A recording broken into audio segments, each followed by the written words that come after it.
All right. Welcome to the Fire Emblem Engage stream. Um, I don't know why I hit back instead of quitting to the main menu, but that's okay. I figured something like this would be kind of fun. I haven't streamed in a while, and I had started a new save file in Engage because I've just been replaying most of the older Fire Emblem games, and I thought, why not just like do a live stream of a new playthrough? A couple weeks ago, I bought a new 3DS, did a new playthrough of Fire Emblem Awakening, so I thought, why not do one for Engage as well? Because I had already started a new playthrough. I thought, why not just stream it? That would be kind of fun. That'd be kind of cool. Oh, just drop my controller. That's fine. Fire Emblem. Engage. So real quick, I'm just gonna get the stream pulled up on my phone, just so I can make sure everything is working fine.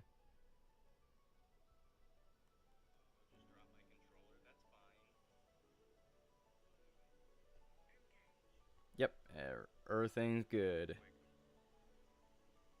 I usually like to just have it pulled up on my phone so I can just see everything. I have it on my computer too, of course, but it's just easier if I have it on my phone because I can just see everything. So you will see, this is like my personal second playthrough. This slot 2. Slot 1 is like my main save, and I haven't played this game. I was playing it yesterday and the day before that, but only for like 20-30 minutes at a time.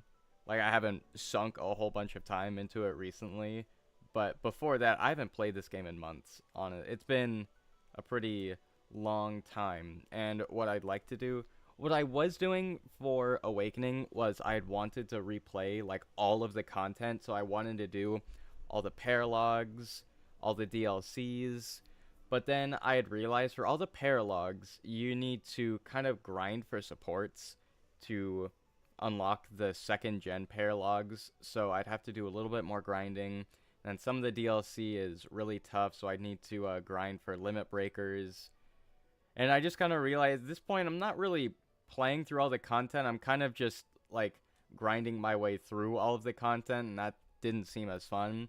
But at least for Engage, there's no second gen units, there's no incredibly hard DLC maps or anything like that. And I think, going through all the paralogs in this game is going to be easier because I have access to pretty much all of them once I finish the game. I have all the DLC, I have all the DLC emblems, so those paralogs and maps will be open as well. So yeah, I probably won't like do all of that on stream. I'll probably just do a playthrough of the main story on my own, like in this stream, and then do all of the other content and paralogs and stuff in my own time. But, I'm not opposed to doing like everything on stream or doing it twice. Like, I don't mind, but it's just I don't stream all the time. But enough yapping. Let's just start. Let's get to getting.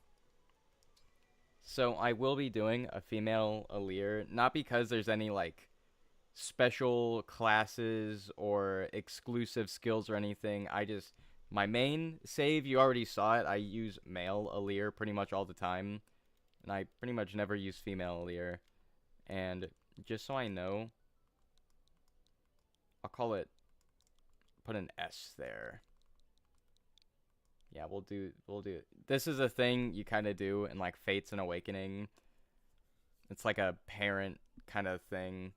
I'm sure you Awakening players get it, but I'll just do this for like stream Aleer. That way I know who's who. Birthday, it's gonna be today actually, 5/14. Yep, that way I can get birthday gifts.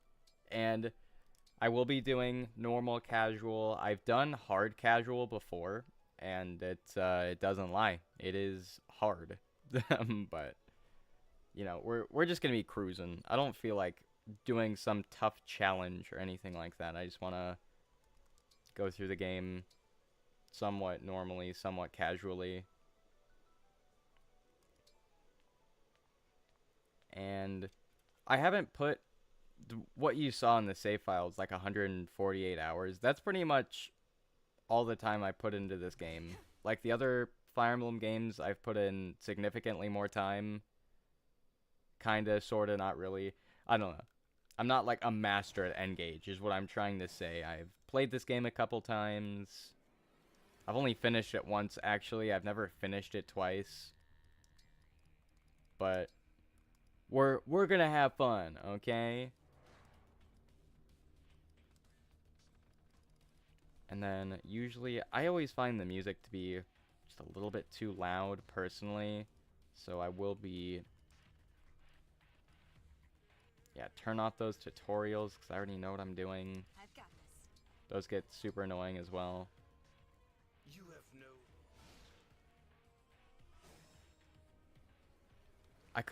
I think in harder difficulties, it is possible to die in the first map, and I think that's incredibly funny. That may just be me, though.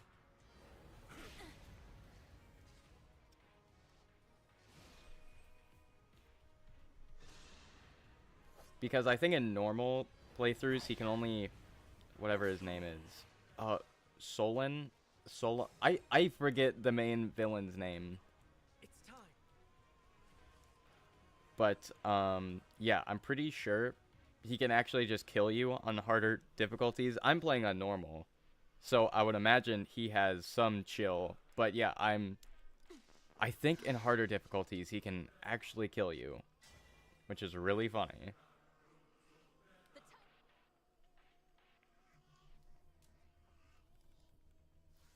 I remember when I first played this game, I originally didn't really like it. My prayers are with And there's a whole video I made explaining why I didn't really like it. And I will say, honestly, a lot of the criticisms I made were kind of like nitpicky, not really that important. But at the same time, I think I also had a couple actually valid criticisms, like the emblems being super overpowered, and some of the music isn't the best.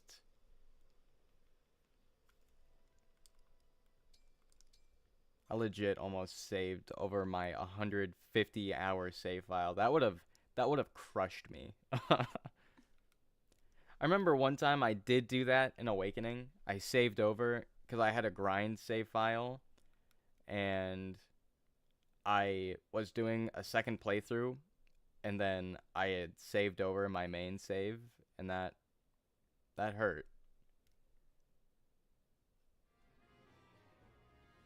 Vander.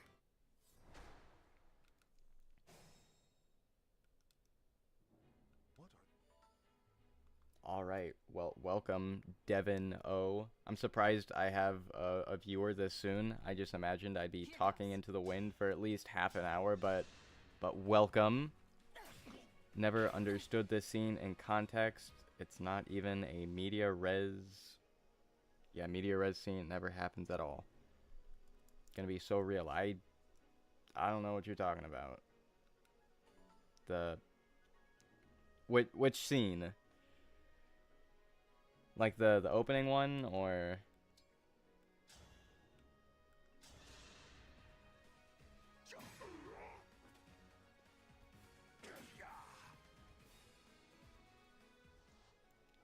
I'm gonna need some clarification. There are too many of them. Oh, yeah, no, I get what you mean. Yeah, with Sombron. Yeah, I don't really get that either, honestly. I think it's supposed to be, like... I don't know. I think it's just supposed to be like a flash forward. I feel you. I don't know what it's supposed to be either. It's just kind of there. I don't know if it's supposed to be like... I can't even make something up for argument's sake. I'm with you. I don't get it either.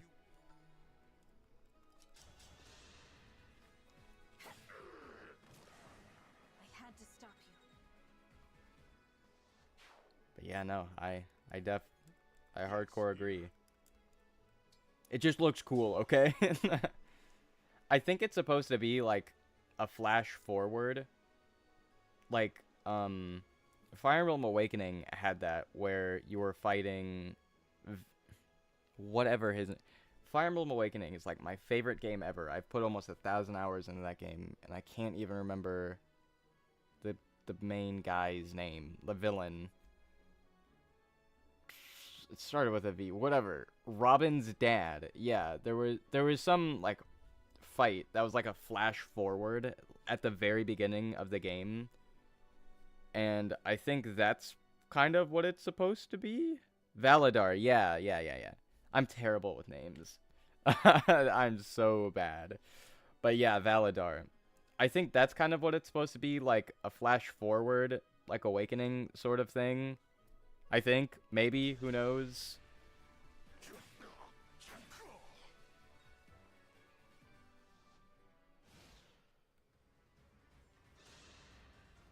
I gotta protect Fram. Nah, you don't have to protect Fram. That's okay.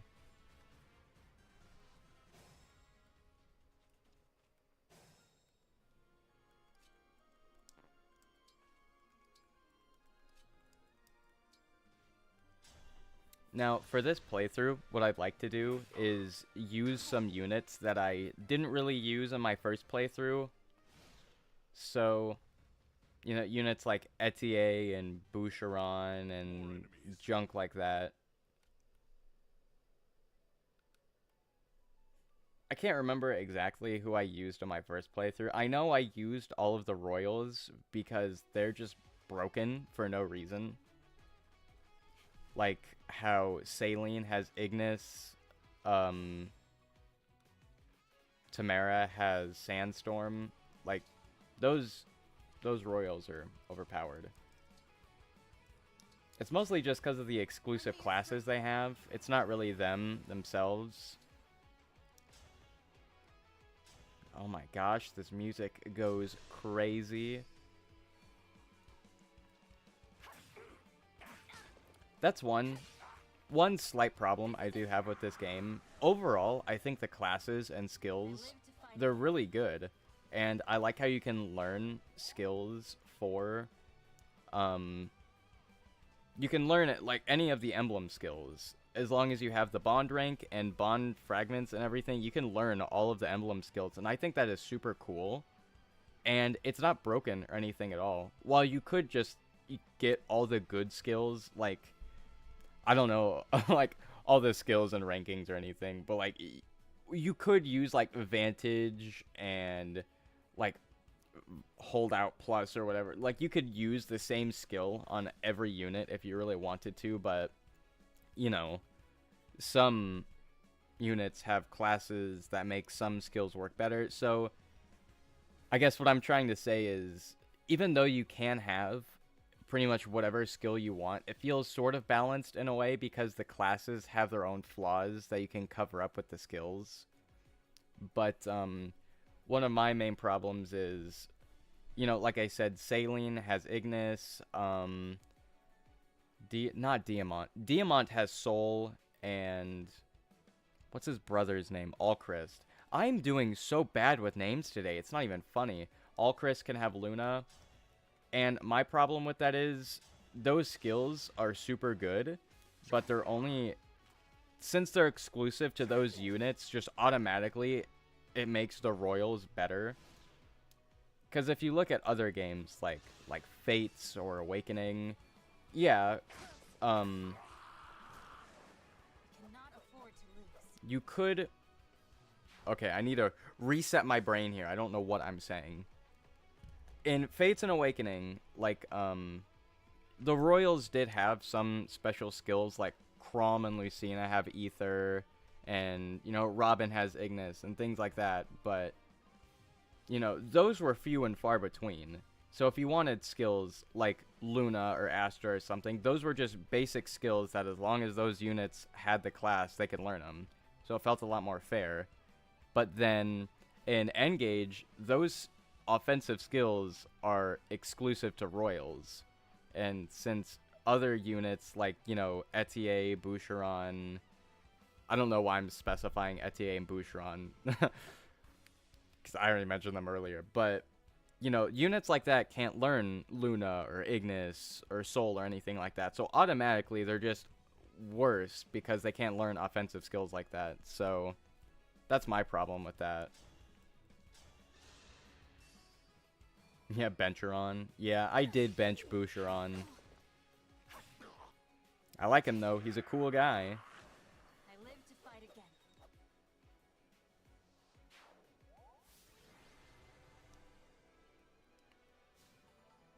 But yeah, so if all the Royals have the good offensive skills, it almost makes some of the other units almost, I'm not going to say pointless, because those units are good too, but they're just not as good since they have no opportunities to learn any other offensive skills. And there are other offensive skills. There's one you can learn from Veronica. It's kind of like Vengeance, where the less HP you have, the more damage you deal. And there's another skill from Erica, I think, that's where you initiate an attack, you deal more damage. So there are offensive skills, but the better offensive skills are exclusive to the Royals, so that automatically makes them better. Let's head to the castle. And that's kind of lame, in my opinion. Of course, you know, in other games like Three Houses and Awakening, you have units that are straight up better than others. Like, there's no arguing it, but, you know, in this game, it just feels a little more unfair because, you know, all the time the royal units are just always going to be better than pretty much any other unit. So just feels a little unfair. Long story short, Royals having those exclusive offensive skills makes everyone lack offensively, which is unfortunate. Lumera's design is so strange. Lol, who knows? Let's see. What is that ring thing around her dress?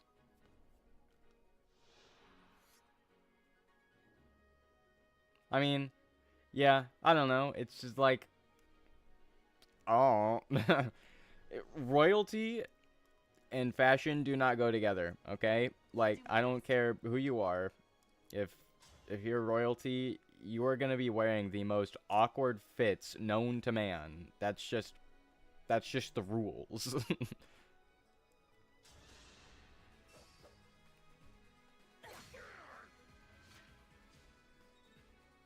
See, I think it's really funny. Last year for Mother's Day, they were advertising some games that have moms in them. So they were talking, you know, like Earthbound and Splatoon and stuff like that. I don't remember the games exactly, but I remember like the first game they had on the list was Fire Emblem Engage, and I was like, did you guys not play your own game? Okay, Lumera dies like 2 chapters in. I'm not sure you want to be you don't want to get people all hyped like, oh, Fire Emblem Engage has a mom? Oh, that's so cool. And then you get their hopes down because she dies. Like,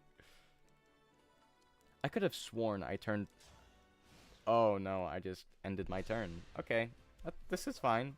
We can live. I could have sworn I turned tutorials off, but I guess not.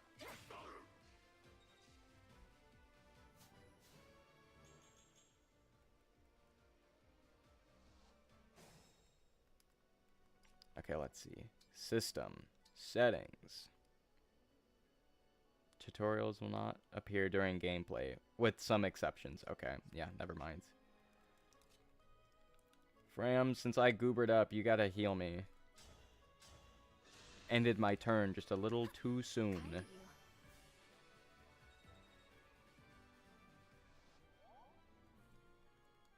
The divine dragon looked right at me. I serve the divine dragon. Dude, I was gonna say, Clan, it would be so cool if you got a critical hit here, and then you read my mind.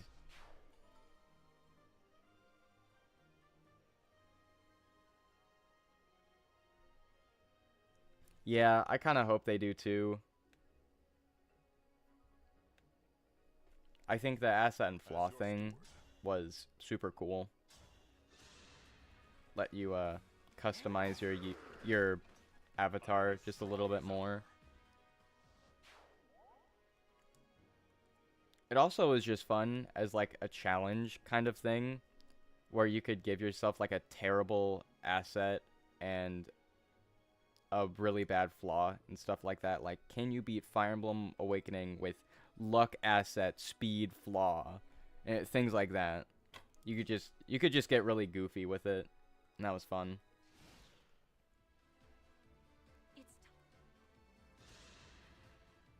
There is no. All right.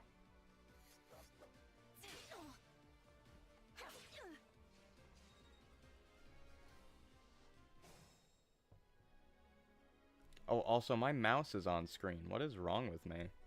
Our foes are strong. Emblem engage.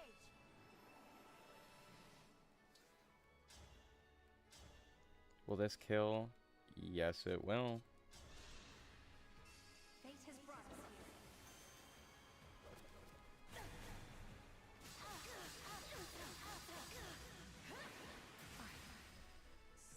So sorry.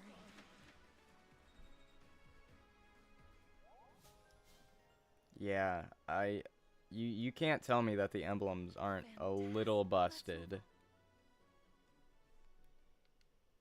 I'm sure one of my friends did say that the the emblem skills are actually pretty useful in harder difficulties, and I don't doubt him. I would imagine for some of the like map mini bosses, having things like Lotus Star Rush and Overdrive and things like that are super useful and make the game a little bit more fair. But when you're playing on normal, when you can take stuff down semi easily, it just makes me feel like a god for no reason. Here goes.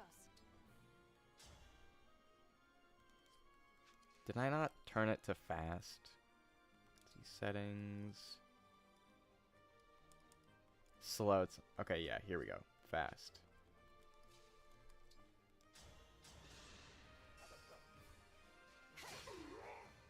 Got a break.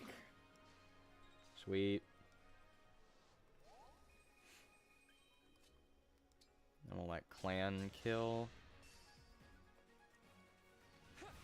I don't know why. I always get clan and Fram mixed up. Just to my brain, they're the exact same person. Whatever you say. We'll put Vander out here. We'll let him soak up some damage here.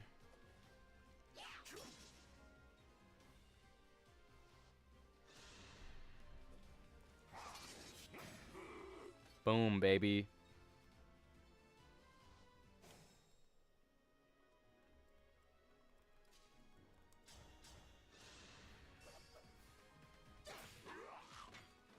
This time, victory was mine. Yeah, that's one thing Fire Emblem always does for almost no reason. Like, you'll promote. The biggest one I can think of is like Anna from Awakening. She joins as a trickster, but she has magic growths, and it's just like, why not just recruit her as a mage or give her different stat? Like, there's a word.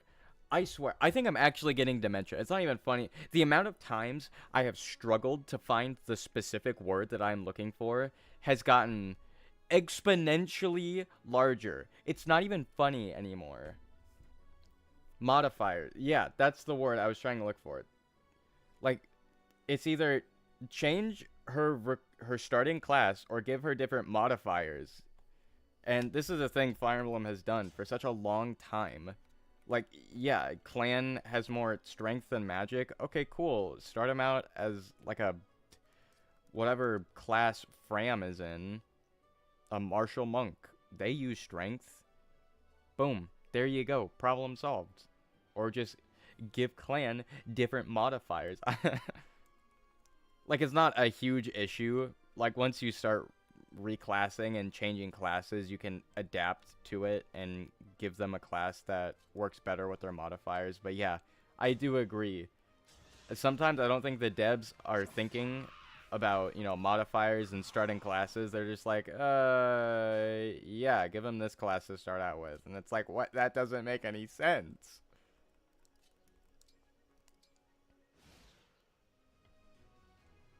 Your teamwork is inspiring. Now it's time for us to make our move. Queen Lumera, please forgive me for standing against you. Yo, Phantom Voltia in the chat. No way. Okay, shoot. Vander might die here. That was incredible. Oh, okay. That reminds me. I have this clip, right? Of... See if I can find it. I just have a lot of random stuff in my... But I have this one clip of Lumera missing an attack and moving a couple spaces away, and Alir's like, "That was incredible." That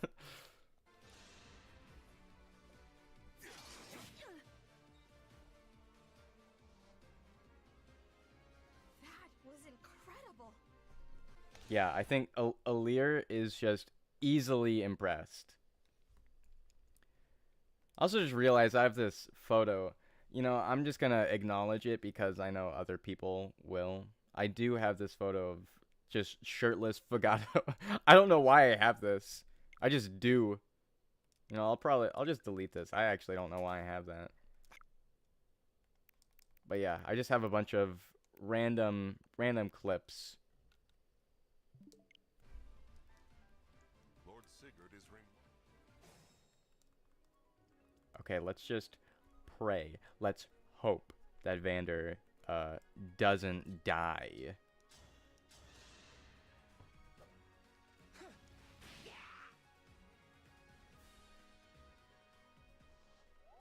Okay, so never mind. I keep forgetting that every class starts out with 4 move. I was strategizing the 5 spaces so I could have clan deal some damage and then finish off the fabrication with Alir, but it's not possible. Should probably heal Vander because he's gonna die. I fight another day. Okay, let's not get too carried away here, Vander. Okay, you're still pretty low. Does he have a vulnerary? Yes, he does. Stand.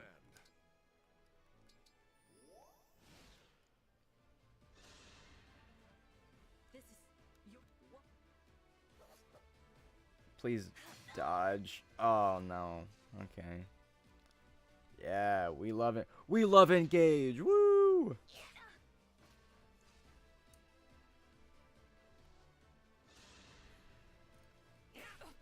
Okay, I was not accounting for this. Okay, we're fine. Everything's fine. Everything's good. I should be able to kill. I don't know why I'm saying kill about my own mother here. Yeah, I should be able to get her.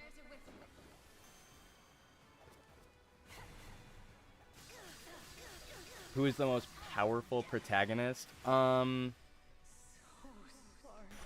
I would imagine probably Byleth, yeah, but at the same time, even after he has a god living inside of him, and even after Byleth and Sothis fuse together, he doesn't really seem to actually use any of that power.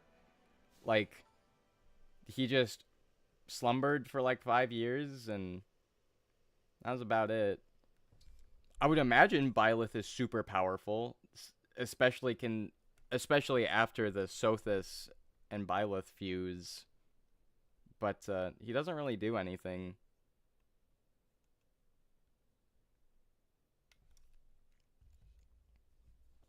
If I It would either be Byleth or probably Robin, considering he literally destroyed the world in a different timeline. I think, but to be fair, you know, he can't really control that, but I don't know. Unless we're talking about just brute strength, then it'd probably be someone like, probably Ike. Yeah, even Phantom Voltia is like Ike. If we're talking overall power, I would probably say Robin. But if we're talking about brute physical strength, then I'm going Ike.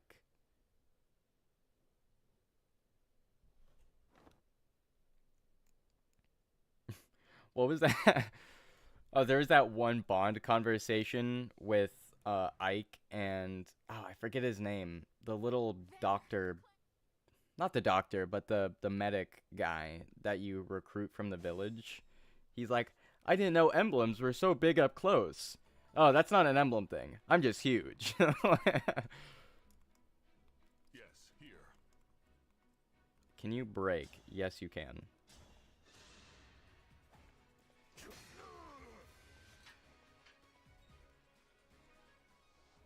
Jean, yeah. I'm doing so bad with names today. I forgot Validar. I forgot Sol. Let me scroll up through chat. What was... Yeah, Validar, and then... Sombron. I forgot Sombron. I forgot Jean. I'm just doing so bad with names. It's not even funny. I can fight. The divine dragon looked at me. Okay, so... I think what I'll do... So, Vander and Alir are right next to each other, so... Yeah, and... Chain Guard, boom. Now this is strategy. Don't think so.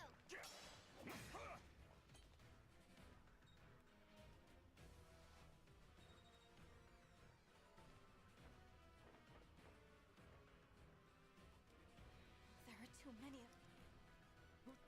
Okay, so yeah, here's when we get some new units. And like I said near the beginning of this stream, what I'd like to do is use some units that I didn't really use in my first playthrough. So, honestly, these three I hardly used at all. So maybe I'll just keep them on my team as a permanent, like, permanent party member. Not party members. Allies, units.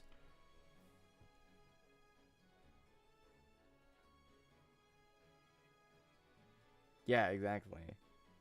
Just fell into a pit and just slept for 5 years. There had to be a better way to do. Yeah, no, I didn't. Byleth's a silly goose.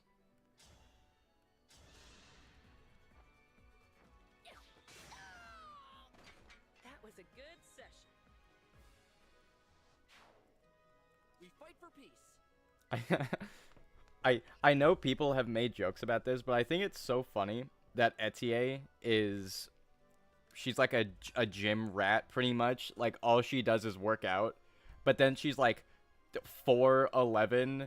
She is built like a twig. Like, dude, Engage team should have given her like the biggest muscles in the game. That would have been hilarious. Okay, let's see. Can we break? Let's see. Boucheron is probably the worst unit in the game, not gonna lie. But since he has a backup unit, since he is a back, if I could just read, but since he's a backup unit, good for shenanigans. Yeah.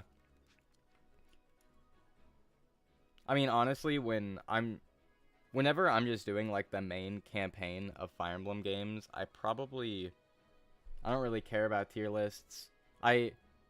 Whenever it's just the main game, I kind of just use whoever I like. But then when it comes to like post game, then I kind of start to think, okay, who's actually not that good? But yeah.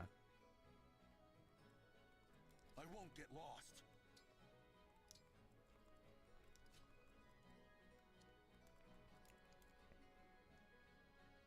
I think Look at this dude, Alfred. 5. Does he only have 5 speed?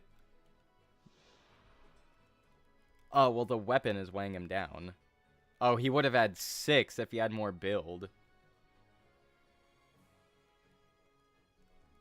Yeah, how unfortunate. Let's see. Can you break anyone? Yes.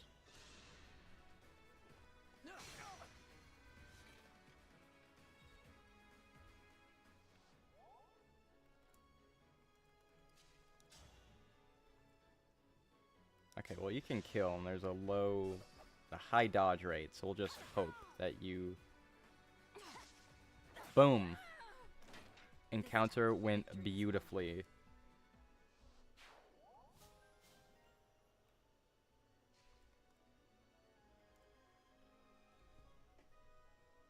The fact an Iron Lance is enough to be too heavy for Alfred is probably why people say he isn't even worth using. Yeah, no, I didn't use him in my first playthrough either. Why did I attack with Fram? Don't mess with the steward.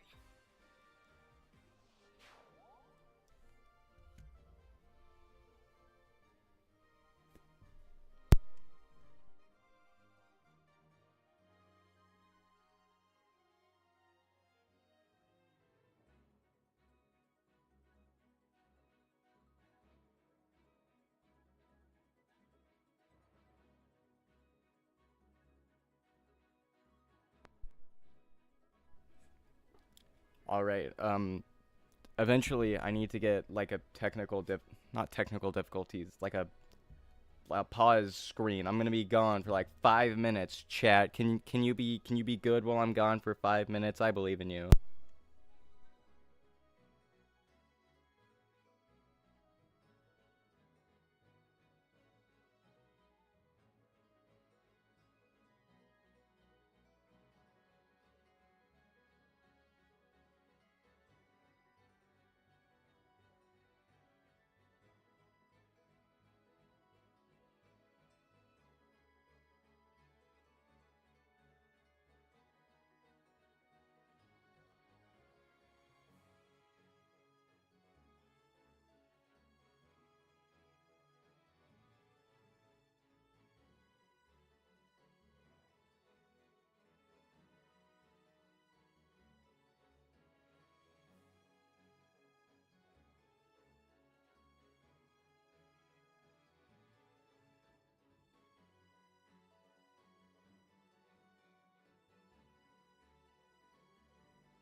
All right, we are so back.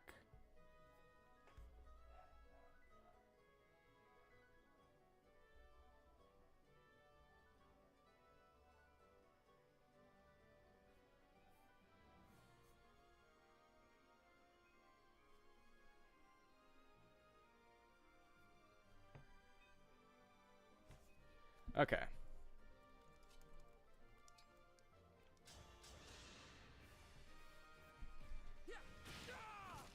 So, hopefully to make up for the fact I was gone, we're gonna speed run this map just a little bit.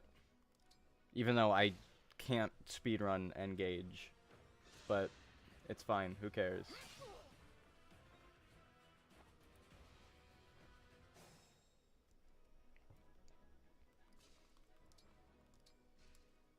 Don't worry, I'm fine. Okay, if you say so. I need to get Boucheron out of the way here. So then Etier can get this flyer. Looks like I broke him. Easy dubs.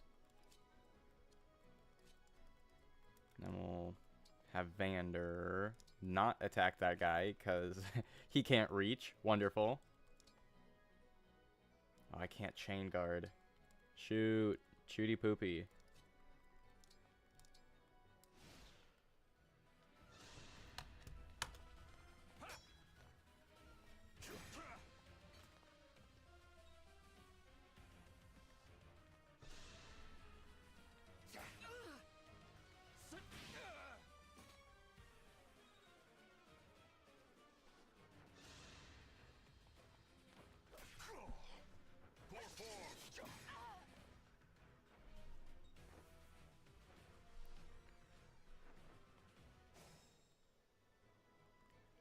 Okay, so everyone's deciding to pile in all at once. We can make that work, I guess. It's fine. This is fine. We're fine. Everything's fine. Let's see.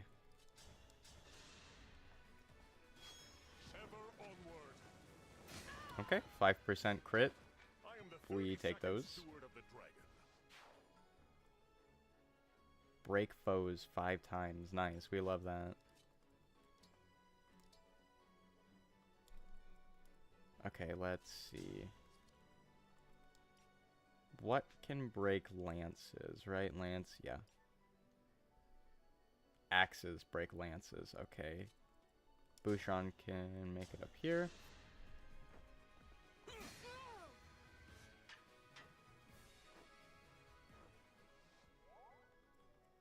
And then what breaks swords? Lances? Lances break swords.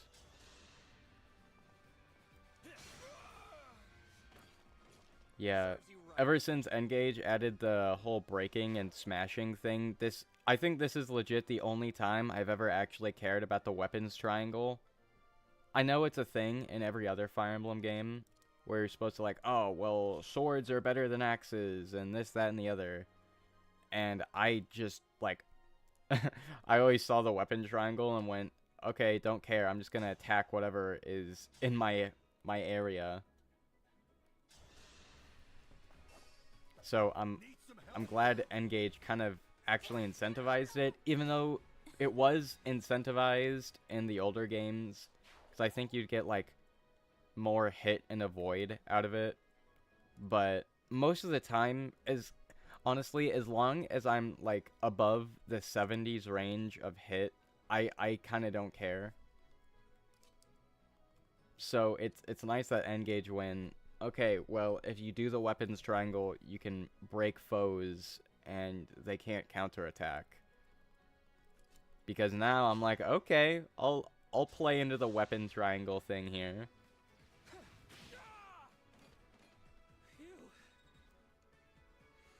Clan level up. Woo! He got terrible level ups. We love that. I'll heal Etier here. Thanks for that. Not that she really needed it. I just want to give my healer some EXP.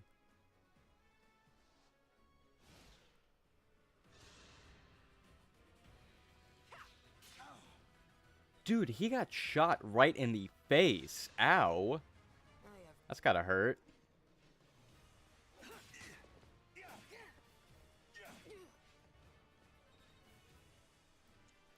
So I'm pretty sure in the map after this we get Saline, Lewis, and Chloe. And Saline is busted, so we're definitely gonna keep her on the team.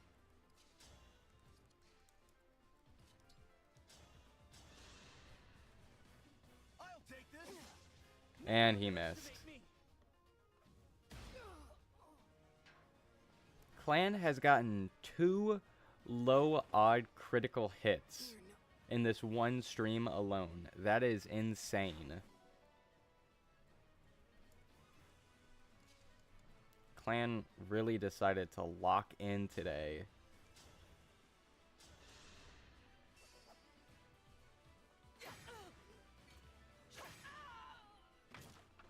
This time, victory was mine.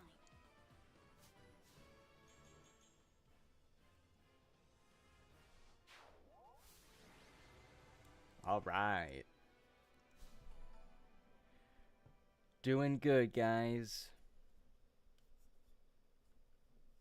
Looks like we cleared.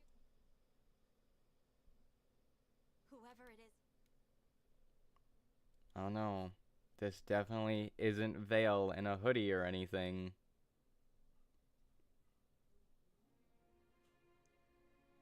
No!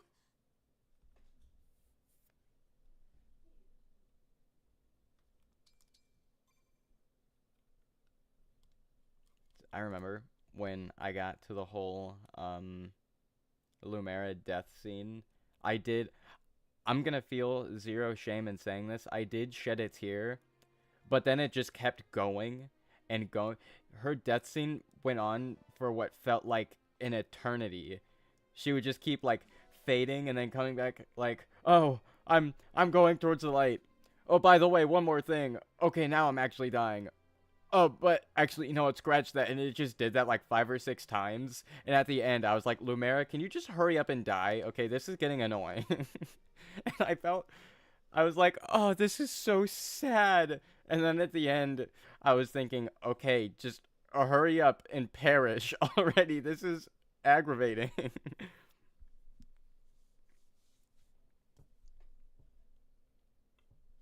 But then she came back in the DLC and everything was fine, so.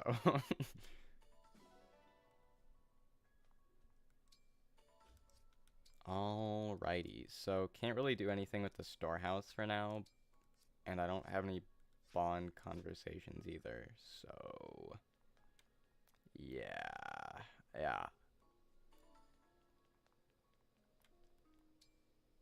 Oh yeah, and I can't change the music yet.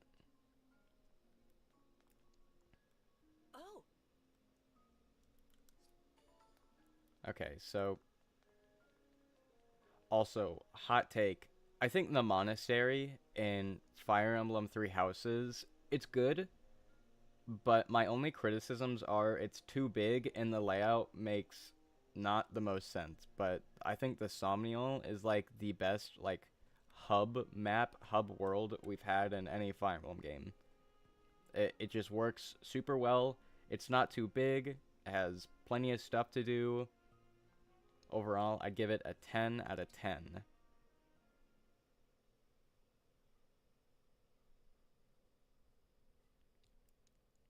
I did also like the monastery in, I was about to say Persona 4 for some reason, don't know why. But I liked the monastery from Three Houses. I think it works. There's lots of stuff to do there too.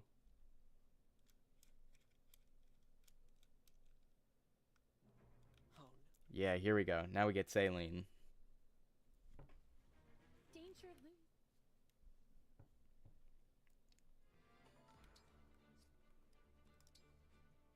Let's see. Then I will give Etier Sigurd. leave it to me.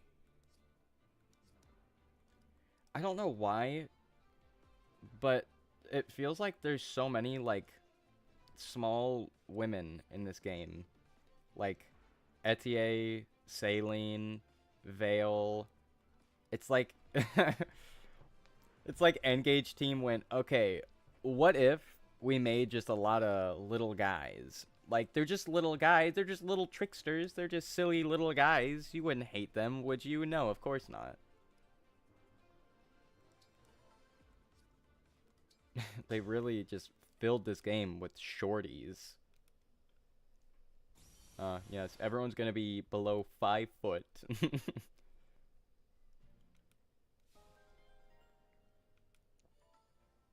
Then Louis is a hulking beast for no reason. Okay, so my strategy, what I used to do is I would just split everyone up. And I think that's what the map wants you to do. It wants you to send some people this way and send some people this way. But, I'm not gonna do that. And I think looks like the quickest way is to go up. So that's what we're gonna do.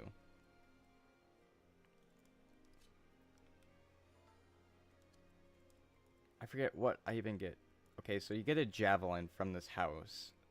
So, do I need a javelin? You called? Yeah. I'll have Vander do it, because I know he can What's that? kind of soak up some damage.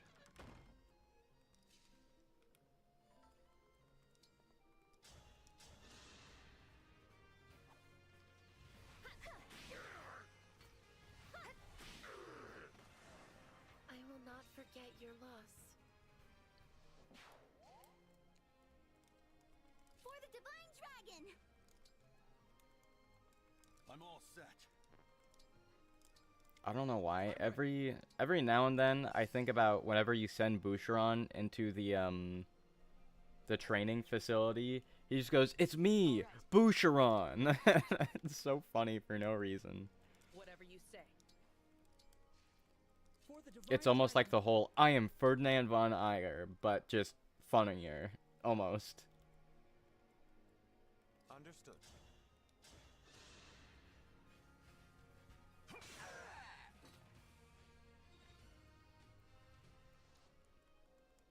Say the word. Okay, so Chloe, yeah, she can kill here.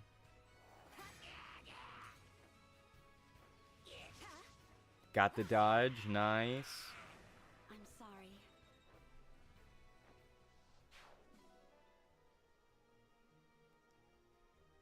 Okay, that's fair. I haven't put Jean in the arena, but that sounds funny. Real, I got hit by a 43? No way.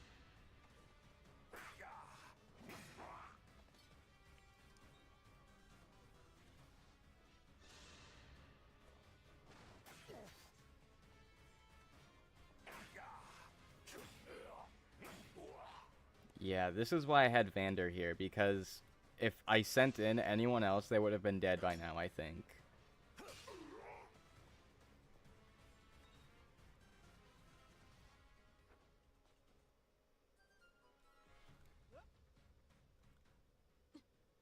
It wa- Give it. I'm also gonna try to use the, what is it called, the crystal, the time crystal, as little as possible.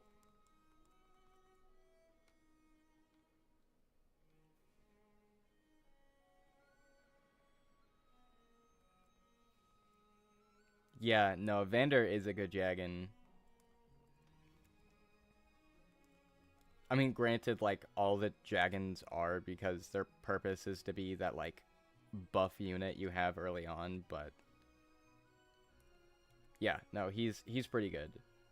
I remember, compared to, like, Frederick or Gunther, I remember Vander dying a lot less and being more useful. For sure. I could also just be gaslighting myself. I've also played Awakening so many times and have had so many different runs, so that's probably why I remember Frederick dying more, just because I've played that game more. Still, though, no, I agree with you. 100%.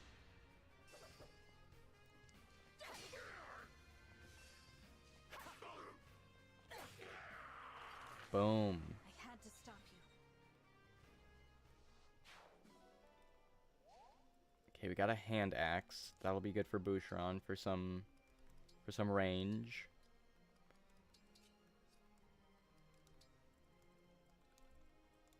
Onward. You know what? Yeah, I'll just keep him here. Just to deal with any stragglers. One, like, little life hack. If you really want to keep a Jagan on your team, one thing you can do is whenever you get a second seal, just, like, second seal him back to the class, to a base class instead of a promoted class. That way they can gain at least better EXP and level up more frequently. Just if you want them to keep up a little bit more. Because I'm sure we all know that, you know, Jagans, they're not good forever because they're promoted before you, so they don't gain the same amount of EXP as you, so then they start to slow down. Which is unfortunate, but, you know, if you class change them early, then if you really want them, you can keep them, which is pretty nice. And I only learned about that strategy a couple of years ago. I remember one of my friends said, hey, just, like, second seal them so they can, like, be... I need to stop saying like every sentence. But one of my friends said just second seal them. That way they can keep up a bit more in mid-game. And I went, that is a genius idea. And it still is. Granted, I don't know how well it performs in Engage or Fates or any other game, but it's an option.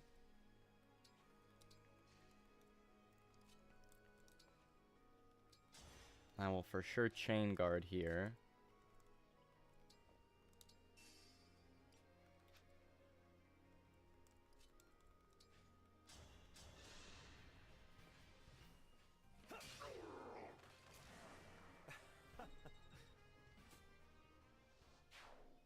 Beautiful.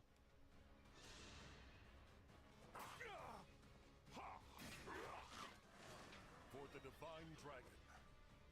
Yeah, exactly.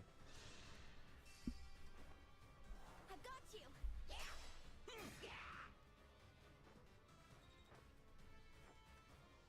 It is unfortunate. I have noticed, like, with Frederick, I'm just gonna mention Frederick multiple times because I've played so much Awakening. Sorry. For Frederick, his growth rates are a little on the low side, which is unfortunate because that means even if you do second seal them to a base class, they can't keep up the exact same as all the other units, but they will be getting more frequent level ups.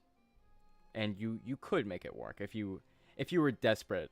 If you were playing Awakening and you went, I need Frederick on my team, in my army, you could make it work. That's what's kind of nice about Fire Emblem in general. If you really want a specific unit in your army, you can make it work. Sure, they may not perform as good as some other units, but you can absolutely make them work. And that's one thing I really do like about this series.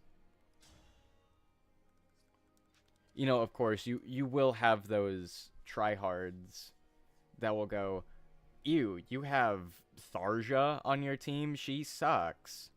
And I used to be one of those people, for sure. And during the cough outbreak when we were all inside, I was one of those people. But, you know, use whoever you want. The world is your oyster. This game is your playground. You know, if you want to use Vander in the very last chapter, gosh darn it, you can do it.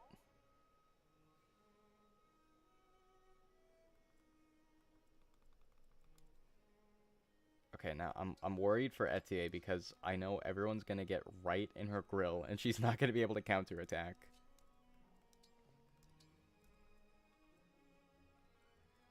Let's see.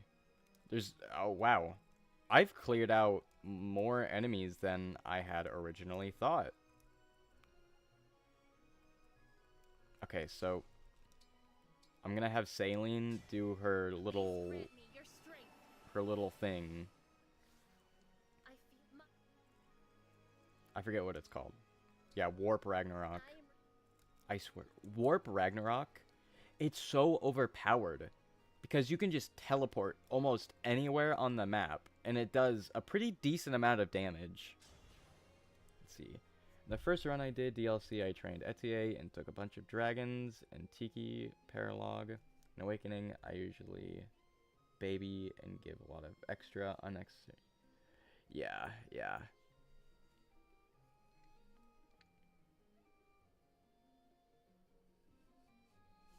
But hey, like I said, that's what's nice. If you want a really busted Libra in Awakening, gosh darn it, you should be able to do that. This is the land of the free, home of the brave. Here in America, if you want an OP Libra, gosh darn it, you can do that.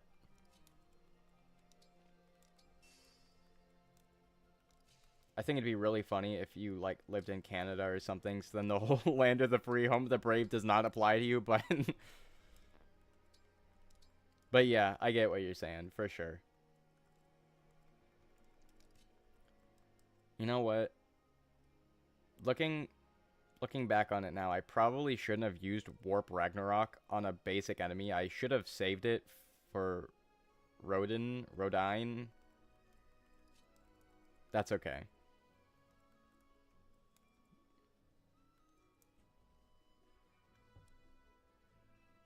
Yeah. Exactly.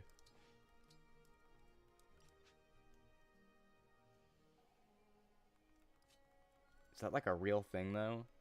I don't know anything about any other countries, but I would, yeah, I'll go with it. Who hasn't moved? Vander, I'll put you in this tower here.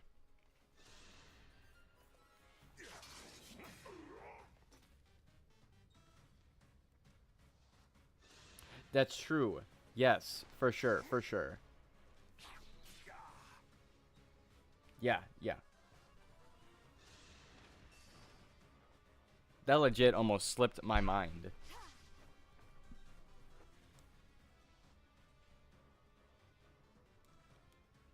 I was I was confused for a second when I read that. I was thinking, what are you talking about? But yeah, no. We will I'll let Etier do it. Just because she has higher move. Yeah, boom.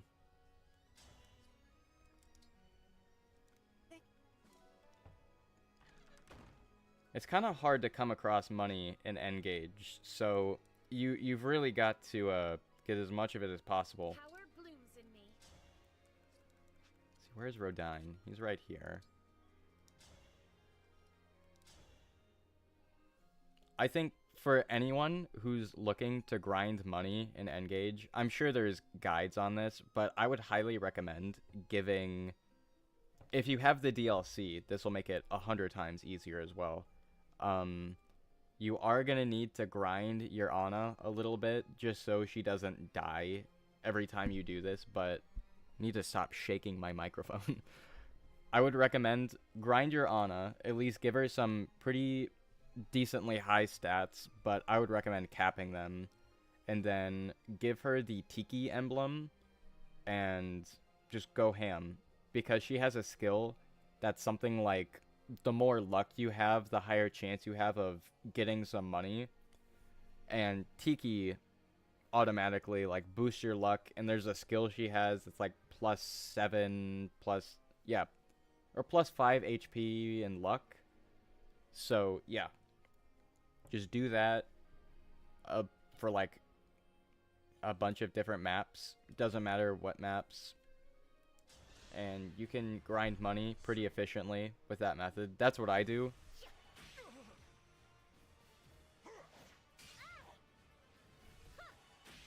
So, whenever I need money, I just throw Tiki, I throw Ana in the front lines. And then we're ballin'.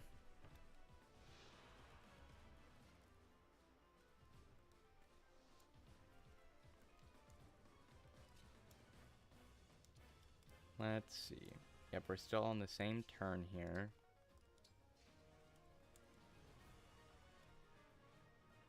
We might be in a bit of a pickle here.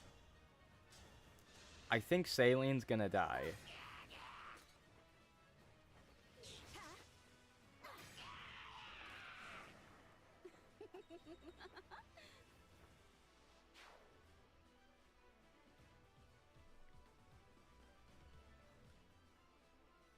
Oh, Maddening doesn't have skirmishes. Okay, well, that is tough.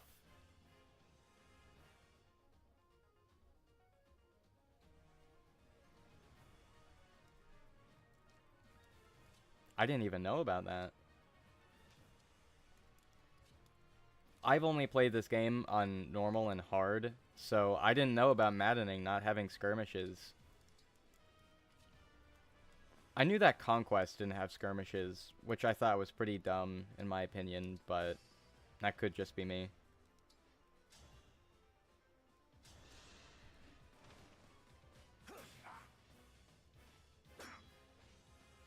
But, you know, this isn't Conquest, so I guess that doesn't really matter. Yes, here. Yeah, get him, Vander! Woo!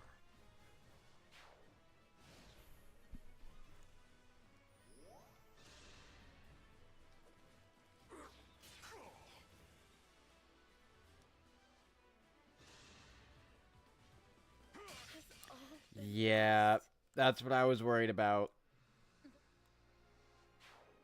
That's okay. We're super close to being done. I think we can finish this without Salene. If this love is a crime, What? Is that something Sigurd said? If this love is a crime? What what did he mean by that?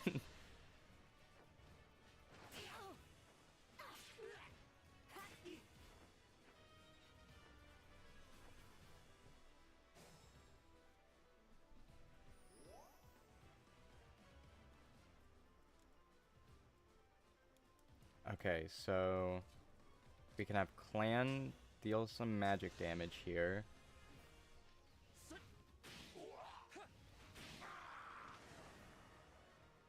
Sort of like that, maybe? Family. I'm not... So you're putting family issues in quotations there, and I don't think I want to know.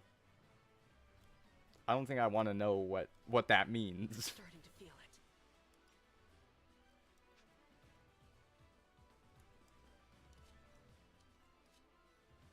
You know what? Yeah, we'll let Louis do it.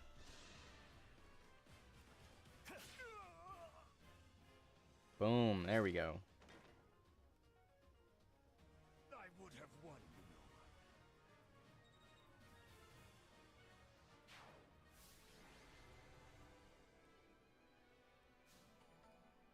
I would imagine for a speedrun you can do this map super quickly since all you need to do is defeat the commander, who is an armored unit, so they probably have low res, and you're probably supposed to warp Ragnarok with Salene.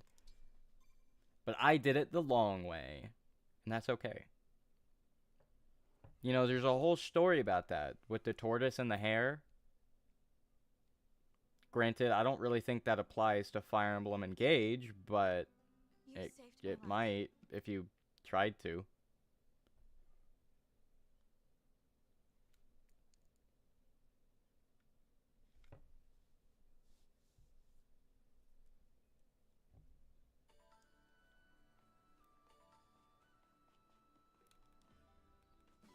So I think it's this chapter when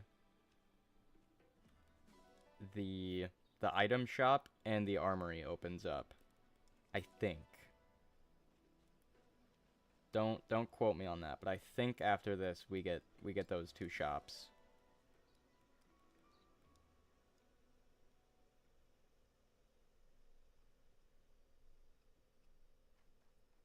Yeah.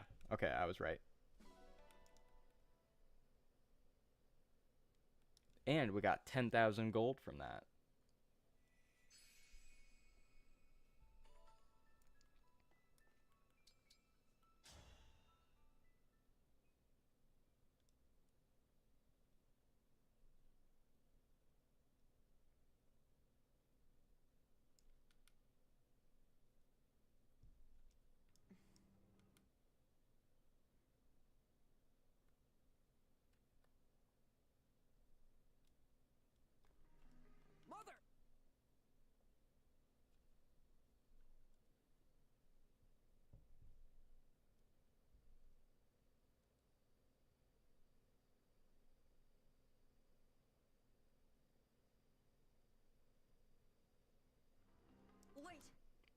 Yeah, see, that easy speedrun route, if you really wanted to. I know exactly what you're talking about, too. I can see it in my mind's eye.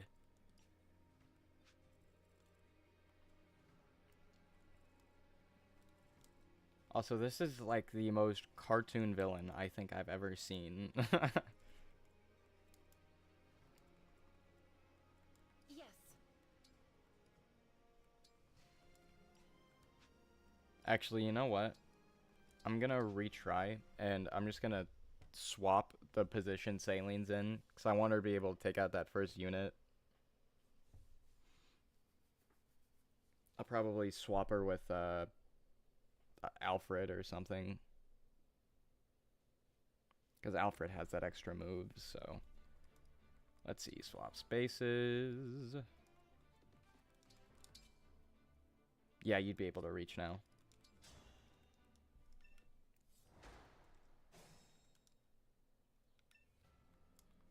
My will is firm. Yeah, easy.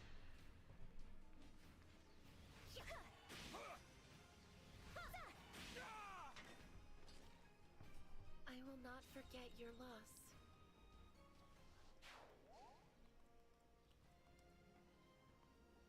Okay, I'm gonna be so real. This map almost always overwhelms me because there's so many enemies everywhere.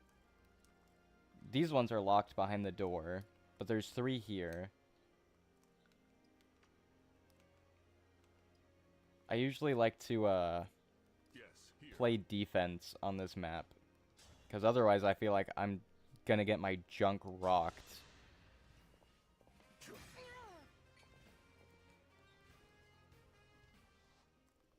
All right.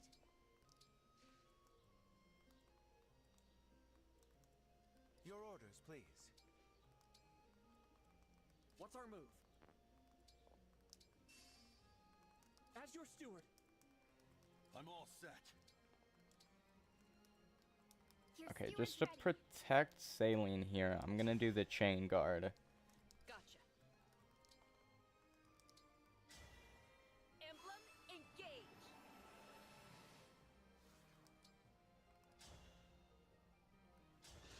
Okay, I'm just gonna pray that not Saline, that Etier is safe here. You know what, yeah, we'll move down to this pillar down here.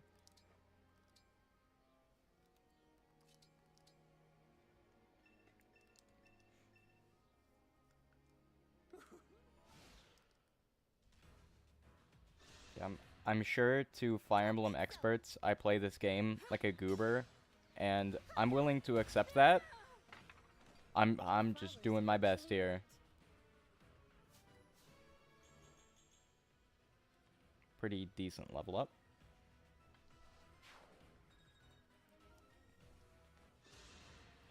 I almost always forget that Saline can use swords, because magic is pretty much almost always better than using swords.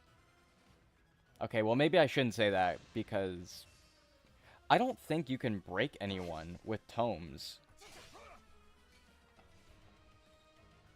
But feel free to like fact check me on that, because I don't know if that's true.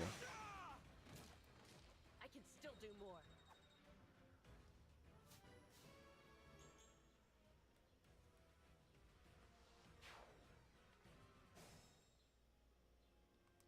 If I were to check, yeah, so martial arts breaks daggers.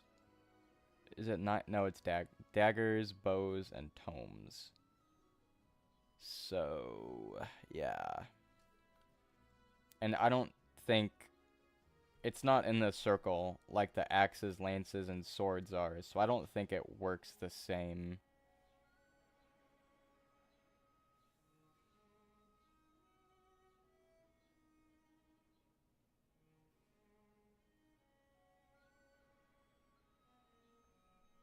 I don't know what ITC means, but I'm assuming that's an acronym anybody else understands.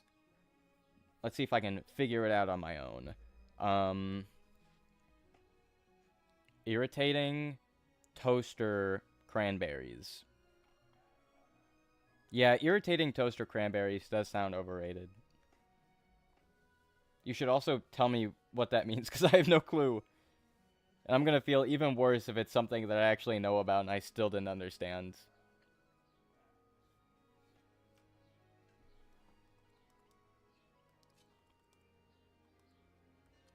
Let's see. Axes breaks lances, and there's no lances around, so...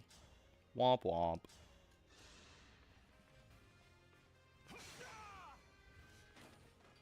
My apologies.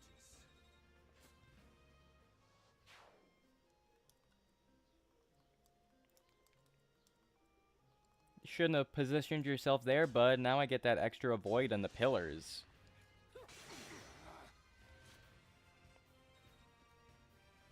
What a silly goose.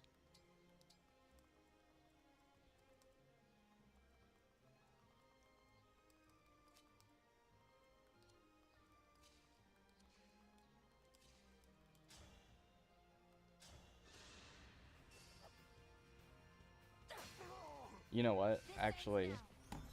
Oh, wow. A 5% critical hit. I had to stop you. I always forget. We have technology. I'm just gonna Google it. ITCFE engage. Just see what it means. Oh, it's a kind of cologne. Okay, yeah, yeah. Oh, it's LTC.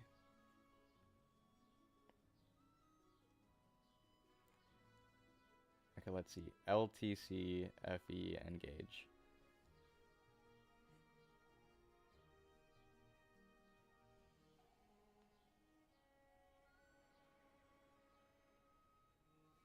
Yeah, here. Found a game facts about it.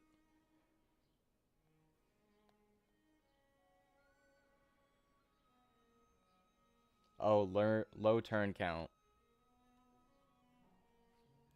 Gotcha.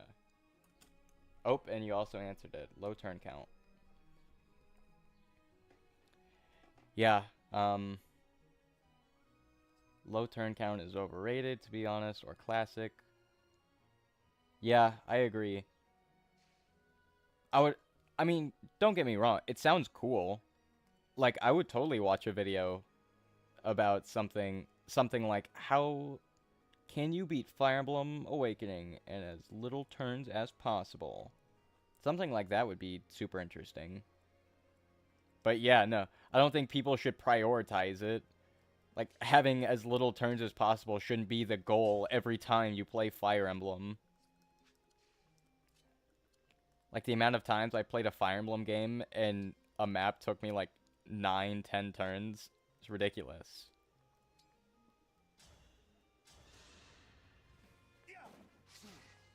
You missed an 85 Boucheron? No way. Don't worry, Fram solos. I'll take this. For the divine dragon. Easy.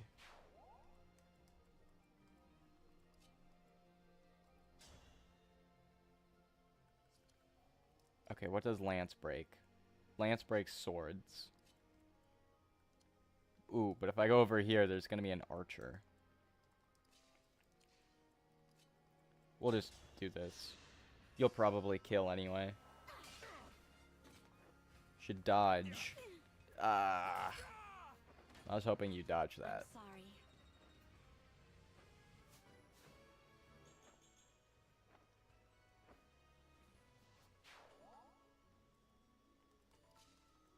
So, for my level ups, I don't know. I should have talked about this when I was actually setting up the save file, but I decided to do random for the stat not modifiers, but for level ups.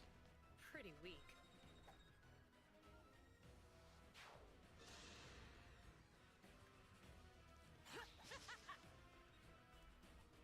Wait, do you need Switch Online to do the shining spots? So usually what they do, these yellow ones just give you some random bonuses like EXP or SP, which you can use those SP points to learn skills from certain emblems.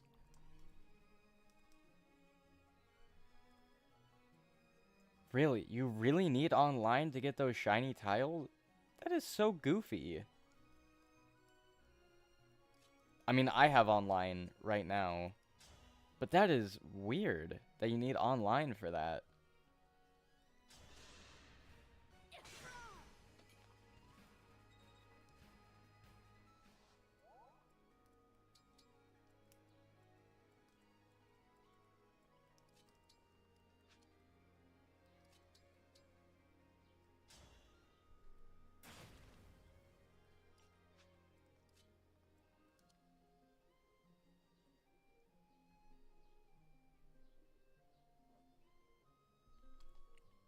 Yeah. Like, they're not mandatory, they're just some nice extra bonuses. Why can't Saline... Oh, it's destroy, not attack. I'm silly.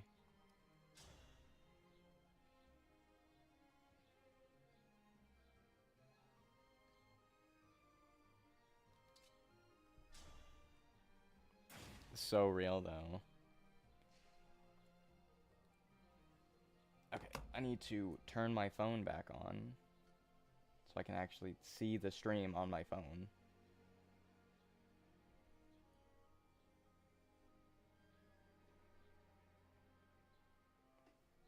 Here we go. No, yeah, I feel you. The only games that I use online for is like Mario Kart and Super Smash Bros. Other than that, I see 0 point in getting online. But that's just me, because I hardly play online. If you check, pretty much all of my, okay, Mario Maker, that one doesn't count, okay, because I hardly play Mario Maker. I was just playing that one the other day for something else, but Mario Kart, Smash Bros. Online, that's pretty much all I use online for. There's nothing else that I really... Splatoon, I do like playing Splatoon every now and then. But, you know, that's pretty much it.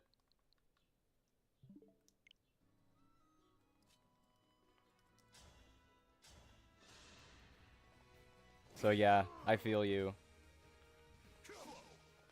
But that's just for me personally. I'm sure if someone else is doing like online focused content creation or just likes playing online for like Mario Party or something like that, then I'm sure they get more use out of it.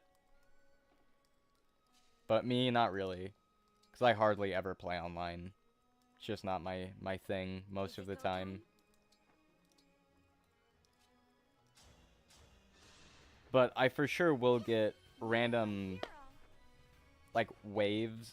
I don't know how else to say it.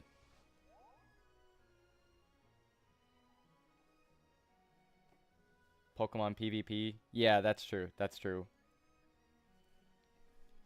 I will get random waves of, I won't say obsession, but I will just out of nowhere randomly spend a lot of time playing mostly online games.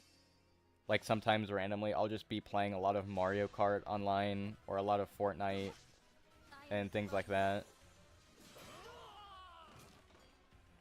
But yet again, you don't need online for Fortnite. That one's free.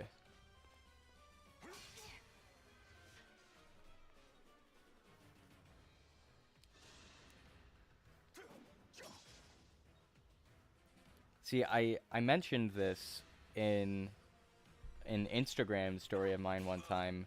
Shout out to the RobinDunks Instagram. That it felt like in 2020 through 2022, if you were caught playing Fortnite, you were just a huge loser. But then all of a sudden in 2023, if you go, oh yeah, I play Fortnite, people go, oh, that's cool. Just out of nowhere, Fortnite was acceptable to play again. I'll be honest, I play Fortnite every now and then. I think it's a pretty fun game. But I feel like if I said that in 2022, people would look at me and go, "Why are you playing Fortnite?"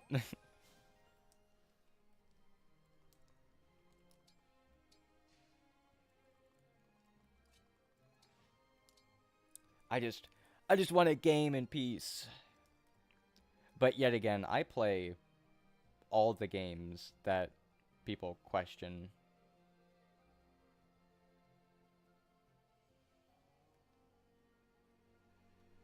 Dude, I can't either. I always do zero build.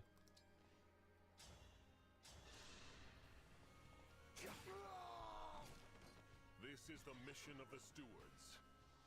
Well, I would say I can build these. I'm not gonna say it's not terrible.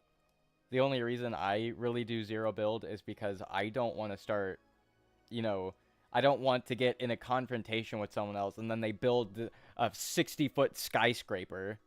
'Cause that gets really unfun all the time. Let me help.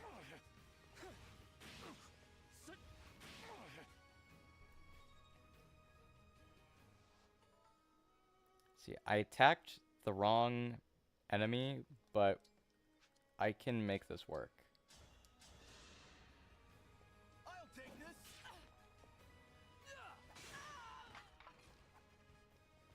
This is what I trained for.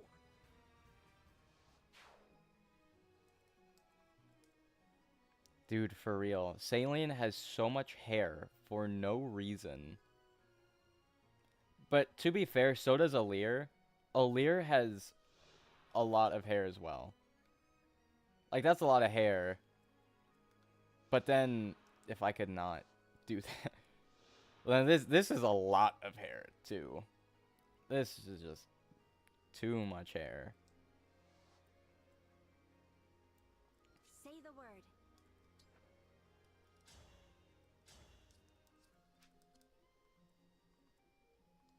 Let's see. Yeah, I'll have Saline finish this one off, because she needs to come up here anyway.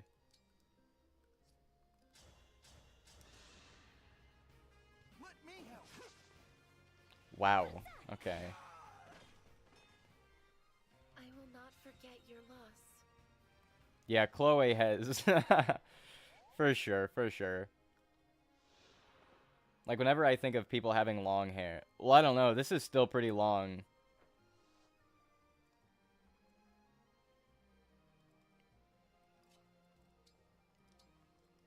I'll manage. People just need to not have such long hair. How dare they?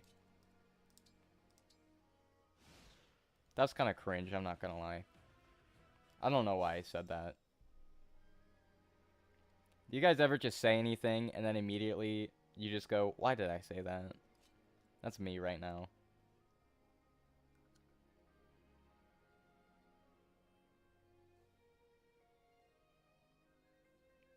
Dude, so... Yeah. Oh, man. That's kind of dark, though.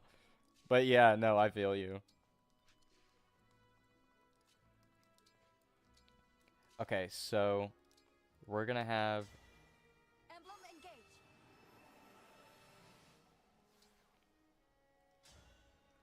We're not gonna do that yet. We're just gonna use this for the Reaper.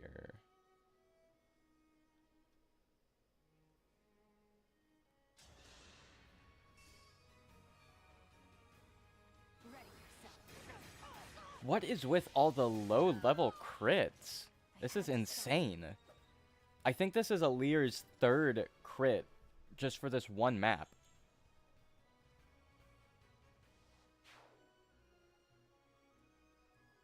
That is true. I feel like Alear's hair could be a little bit shorter. Because for male Alear, he has long hair, but it's like, okay, yeah, that makes sense. But then female Alear, it just goes so far down. It's almost uncomparable.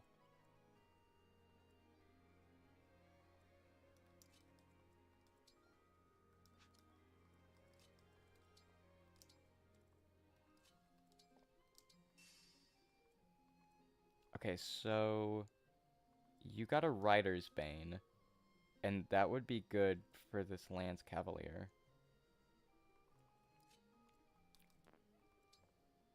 I can't chain guard. Shoot. Here, we'll just do that.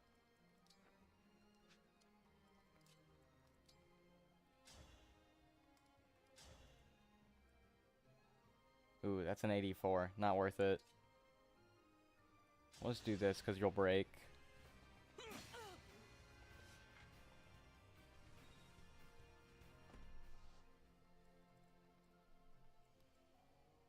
And then I'm not going to send Chloe anywhere near that archer.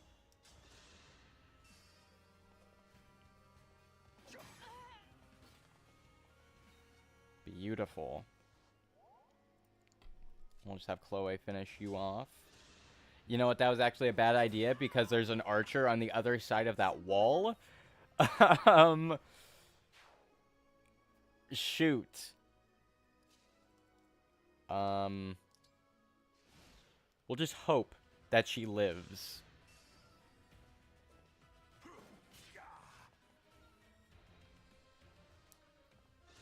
Oh, never mind. It doesn't reach. Okay, we're chilling.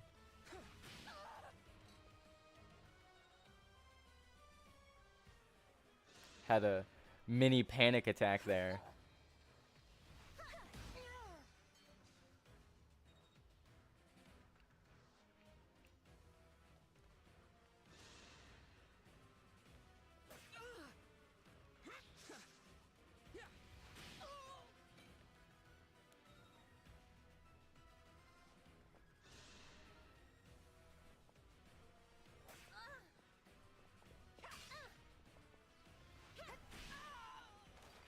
All right. Flowers eventually wilt.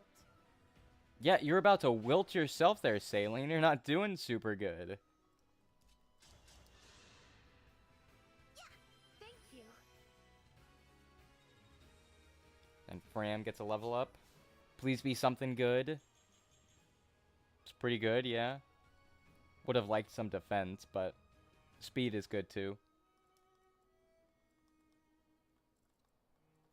Okay, so...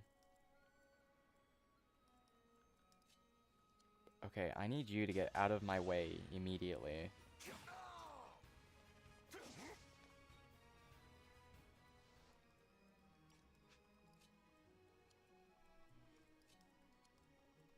I'm okay. Can any... Here we go.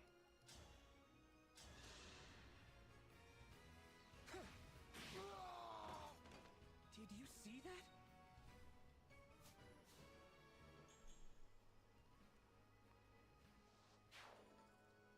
Okay, I think we're gonna make it. Maybe. Shoot. I was hoping Alir could make it to the boss so I could use Lotus Star Rush, but I don't think that's a possibility anymore. But we'll try. We'll try for it.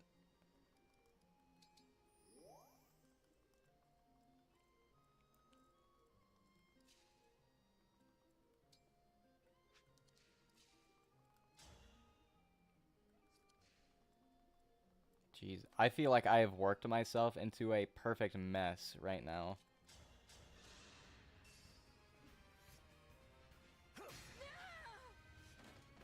Was that sufficient?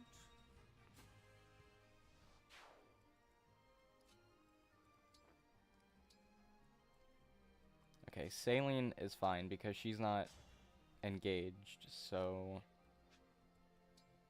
I'm not gonna have to worry about getting her up front super quickly.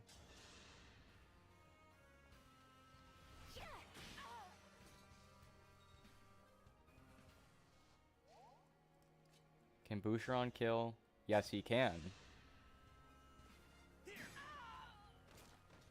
Is it over?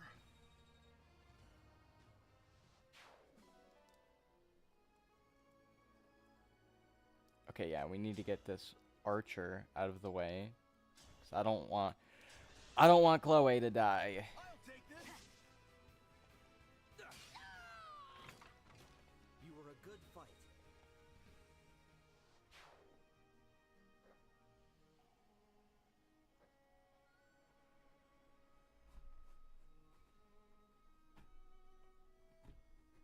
Yeah, my first was Awakening as well.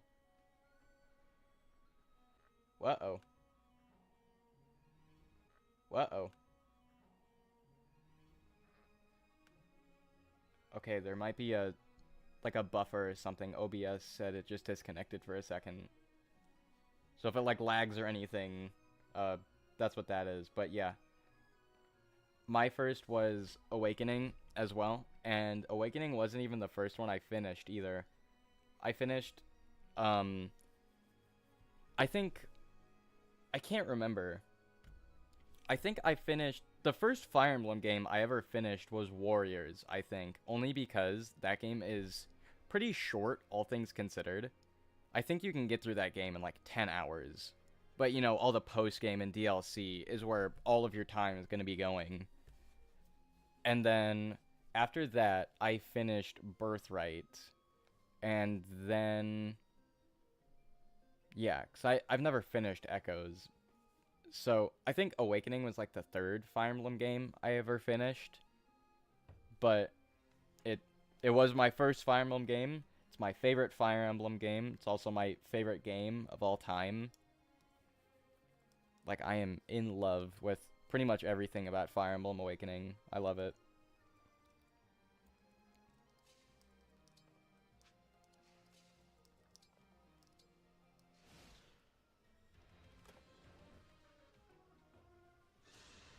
Ooh, an Armor Slayer would actually be super useful. I will not forget your loss. I remember when I first played Fire Emblem, I didn't know. When I first played, I pretty much skipped all of the story and all of the tutorials and everything. So, in my first playthrough of Birthright and Awakening, I didn't know you could promote units. So, I had finished Birthright without promoting a single unit. And then I got to the final chapter in Awakening, and I had tried it at least 5 or 6 times. And I was like, why is this so hard? And then I somehow figured out that you can promote units, which made things 100 times easier.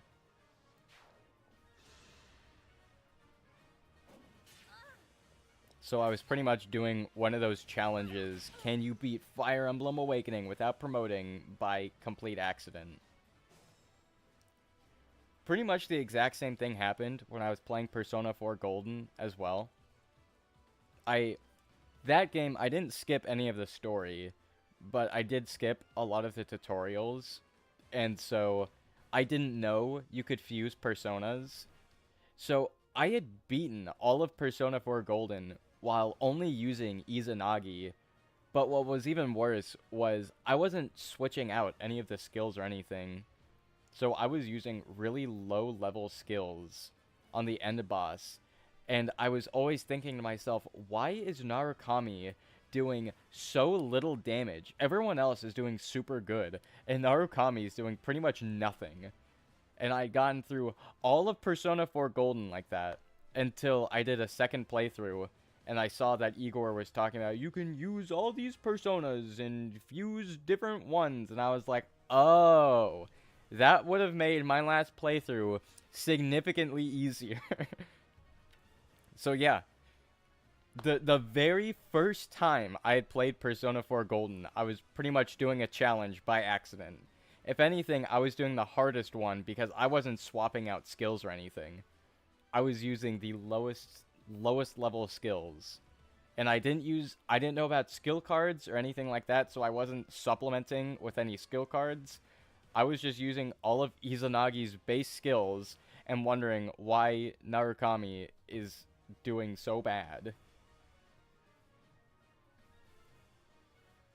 See, Izanagi's not bad, but, you know, compared to all the other personas, he's pretty bad, so... Exactly. Here goes. Okay, so I'm not gonna waste a Lotus Star Rush when you have this little health left. Those shiny ring. Yeah. For the divine dragon.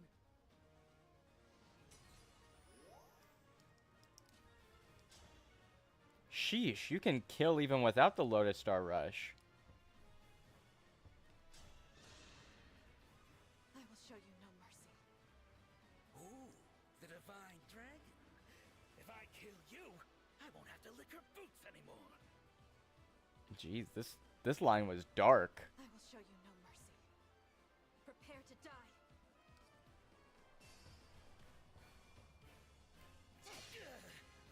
Gotta break. I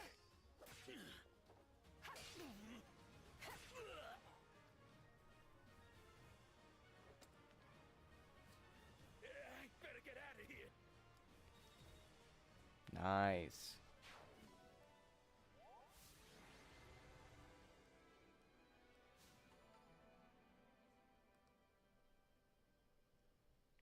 That chapter took longer than I intended, but mostly because I was yapping for most of it, so we're gonna make up for it by trying to get through the next chapter as fast as possible.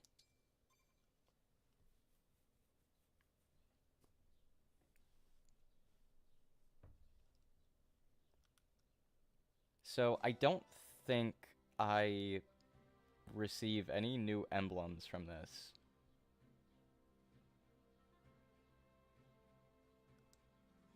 Unless maybe I do.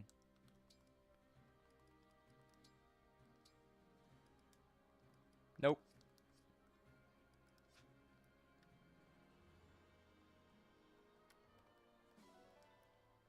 Ooh, got eggs.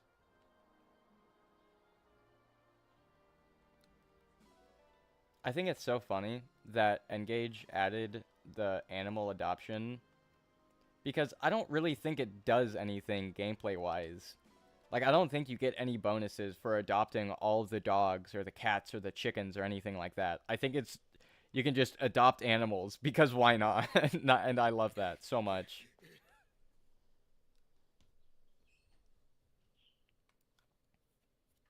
I was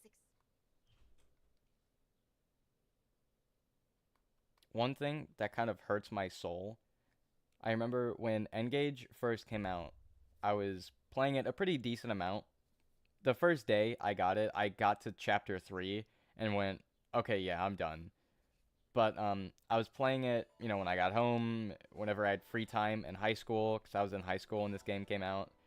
And I had some downtime in English class, and my English teacher saw me playing Engage, and there was a scene with Celestia in it, and my English teacher called Celestia a MILF, and I don't think I just don't know what to do about that. Like, based, but at the same time, chill, dude.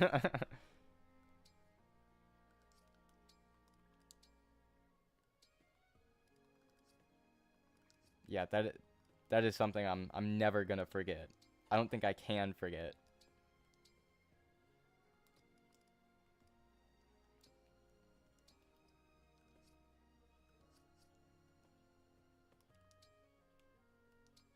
Let's see, who would need the Seraph Robe? Let's store that for now.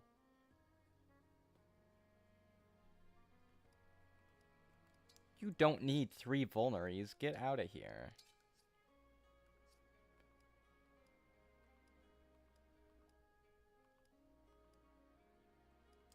Okay, so we're gonna give this Rider's Bane to Chloe.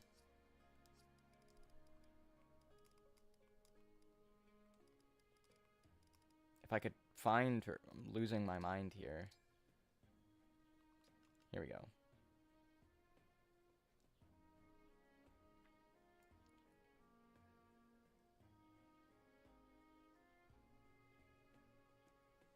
That's kind of true, though. But at the same time, this game is cartoony as heck, so I think it kind of just, like, balances out.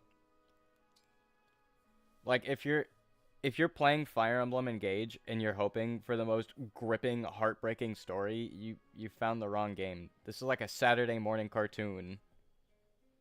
And I think if you just keep that in mind, you'll have a pretty fun time with the story. Because overall, it's the story is really goofy.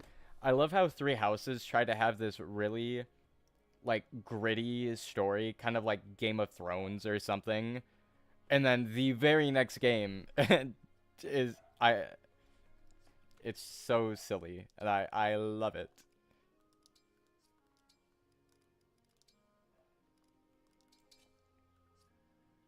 One thing I did find that was super odd though was how Celestia was like, I want kids, and then what's his name?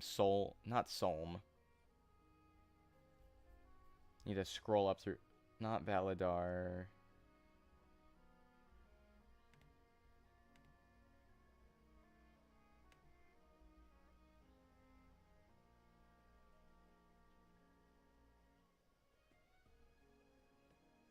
Sombron. Yeah, I'm so bad with names today. Like I've said, it's not even funny. But yeah, Celestia was like talking to Sombron. She went, I have kids. And Sombron really went, I think we can figure that out later. Dude was just trying to hit. What a goober.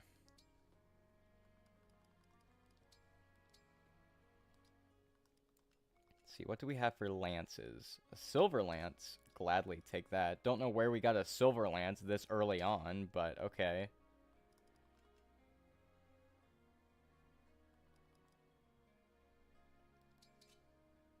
Well, we'll try to use Alfred, but I'm gonna put this lance back, actually. We do have a javelin you can have, though. And then we're gonna give this lance to Luis. Actually, you know what? Just to make things fair, I'm not gonna use the DLC weapons, because these actually are kind of busted a little bit. Well, you know what? Yeah, no, I'll just not use them. Just for the sake of fairness.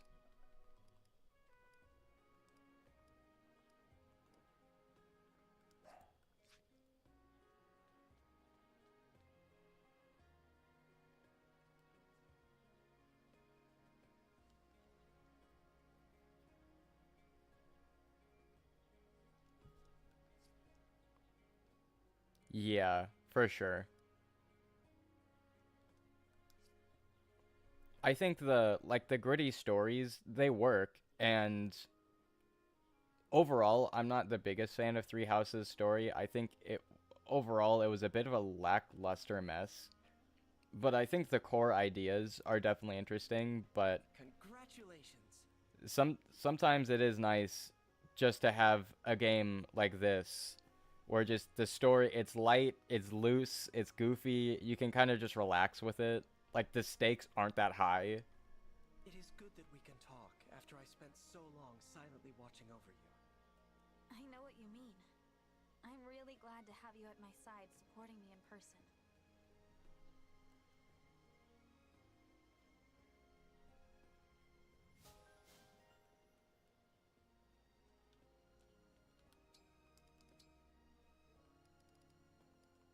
So I don't think, yeah, I don't have any new emblems. And I don't think I have access to any of the DLC emblems either, so yeah, Three Houses did have a lot of issues. I remember when I first played Three Houses, I really wasn't a fan. But then it was before Three Hopes was released, or was about to release. And that game came out in like what, June? And I thought for Three Hopes I would have to play Three Houses to understand the story. Spoiler, I didn't. So looking back on it, I had played Three Houses for almost no reason. But then after playing Three Houses again and giving it another chance, I was like, you know what? This game actually is pretty good. And like I said, the story is not the greatest. Definitely had some issues, but I really enjoy the gameplay. The music's really fun. I like most of the characters. Overall, I'd say it's a pretty solid Fire Emblem game. Almost there. But yet again, I'm kind of ignoring the story.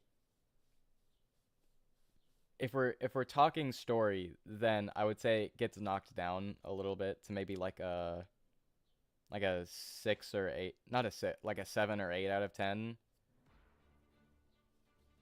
But, you know, whenever I play a video game, I'm kind of more focused on the gameplay. Story is just a bit of an added bonus.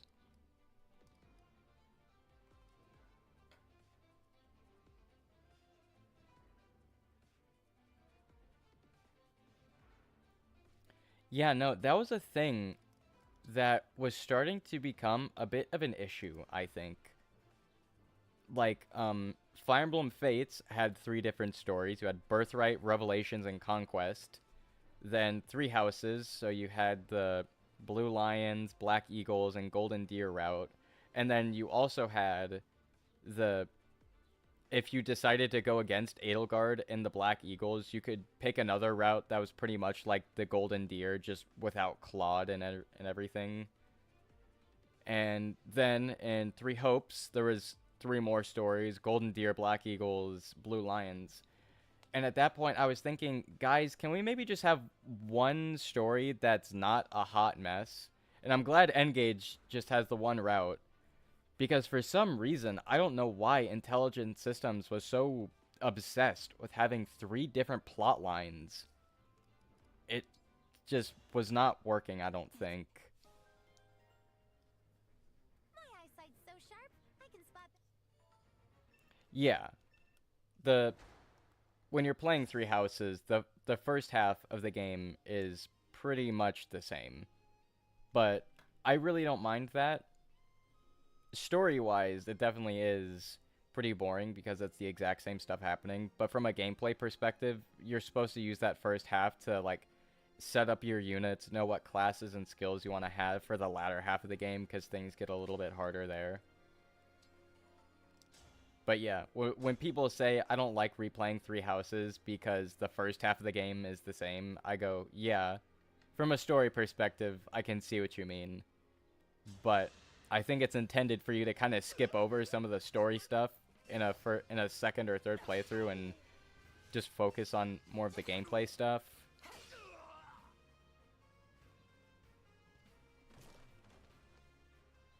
But my treasure.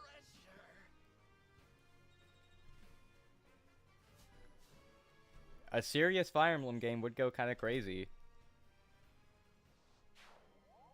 We got the ring. Heal us, Emblem of Dawn.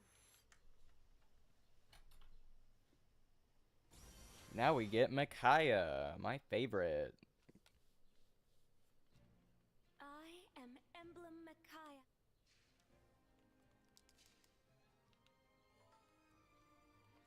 I think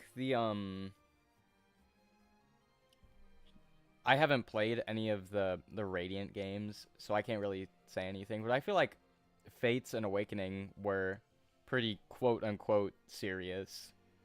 More Awakening.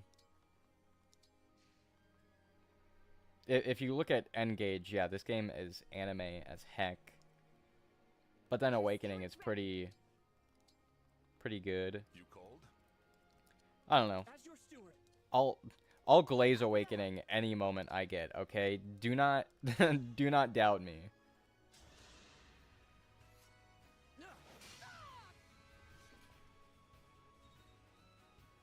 Any opportunity I get to gush about Fire Emblem Awakening will be taken.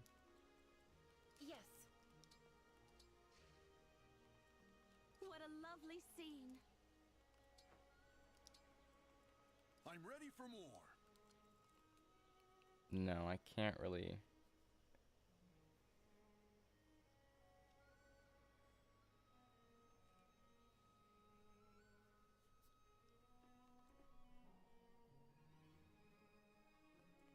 Whatever you were trying to say, I think got censored. Awakening has a literal blank as a plot point. I can't even try to piece that one together with context or anything. Gotcha.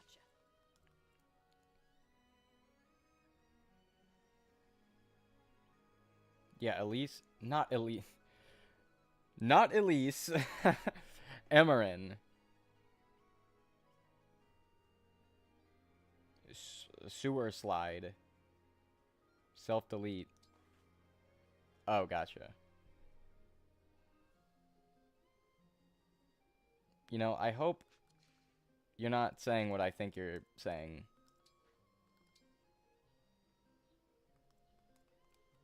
I live to serve.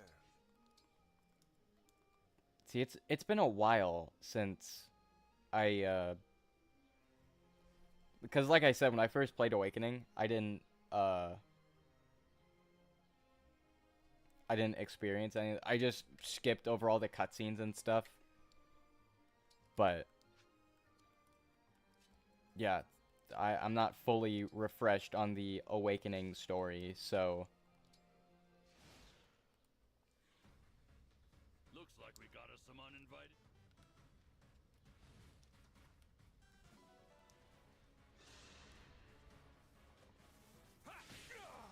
see, I actually like Emerin. I think she's cool. But I will agree, she is kind of forgettable.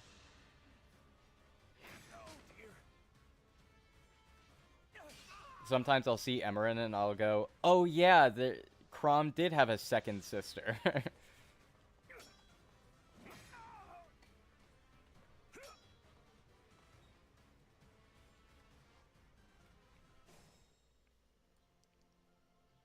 Looks like our cover's blown. They're snuffing the torches. Don't sweat it. I'll do my best. Yeah, I remember that scene where Emerin committed self-delete. That actually kind of broke me a little bit. I was like, dang, she really did it. And that whole monologue she was giving as she fell, it's like, ooh, that was good. Well, from a story perspective, not good in context, but like from a story thing, it was good.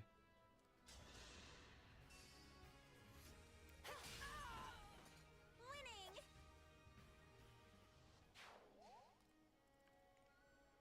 I will say, I think they did kind of ruin it by bringing her back because there's...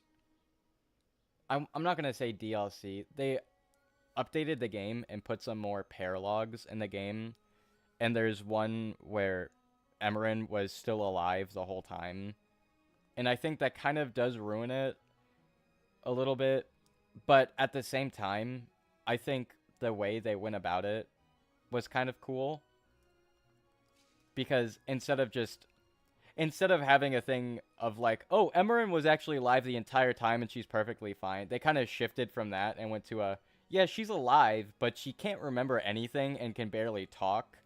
So it's like, she's back, but not really the same person she once was. So, yeah, you're not exactly winning here, but that's just me, personally.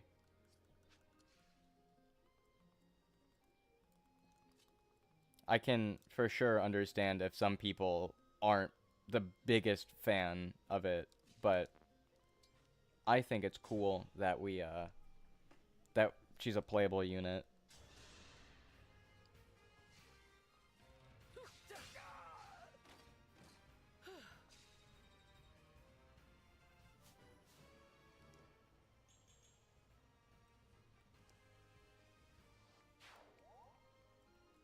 I would have loved it if Phila was a playable unit, but she kind of, you know, dies, so not the best.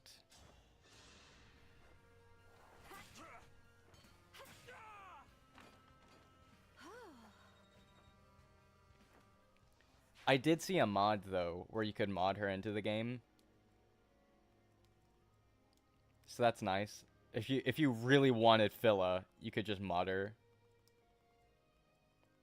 I forget where I saw it. It was like Game Banana or something. That's where I get most of my Awakening mods.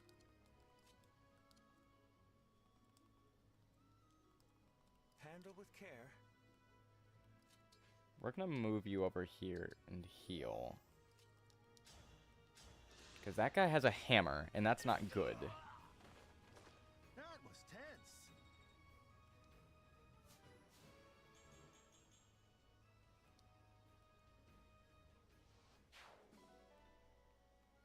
Hammer obtained.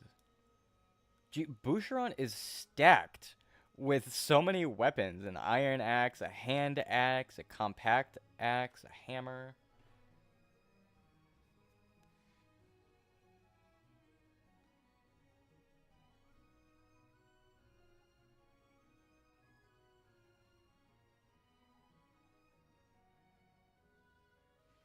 Yeah, I'm not the biggest fan of Echoes either. I do plan to finish it sometime because, you know, it's a Fire Emblem game. I like Fire Emblem. I'd like to finish as many as I can. But, yeah, I would say Echoes is one of my least favorites. I got to chapter 7 or something. I can never get super far in Echoes. That game is just not my jam.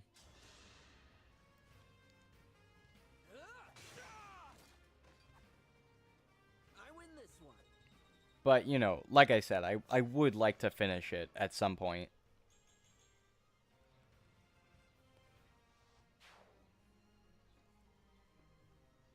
I don't even think it's that long, either. You know, of course, most Fire Emblem games aren't, but... Well, except for maybe Three Houses. Three Houses was pretty long, I'd say, for a Fire Emblem game. I forget how long it took me.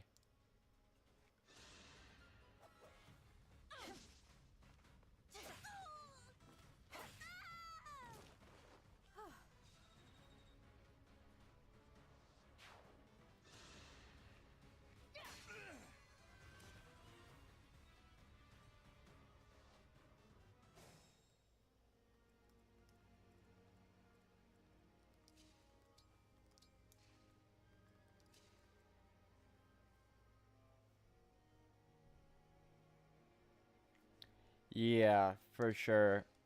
My biggest problem with the maps in Echoes is that they're too big. They're just like these open fields, right?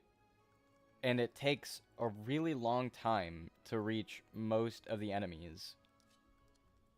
For a map like this is super big. This is pretty much an open field. But, you know, part of it is this labyrinth maze kind of thing that's pushing enemies towards you. So there's combat going on over here.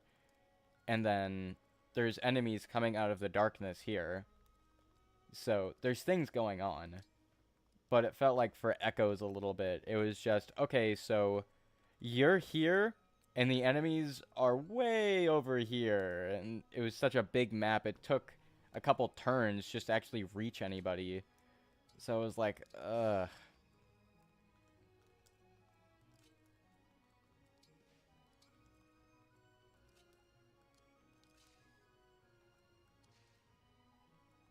This isn't so bad. But, you know, that could just be me. Maybe some people like the more wide open maps. They are useful if you, for some strategy, like if you wanted to draw them out and then kind of trap them, question mark? Like circle around them. Like, you know, with open fields, there is strategy you can pull off there.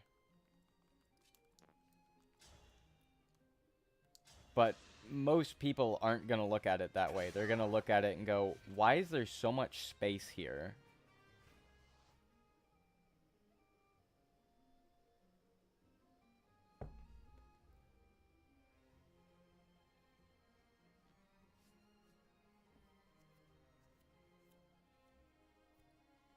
Yeah, for sure.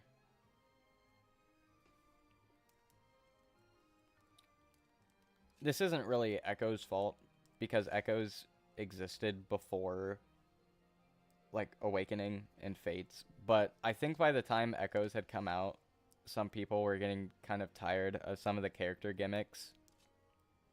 I'm not going to say Faye, because I'm pretty sure Faye didn't exist in the original Echoes.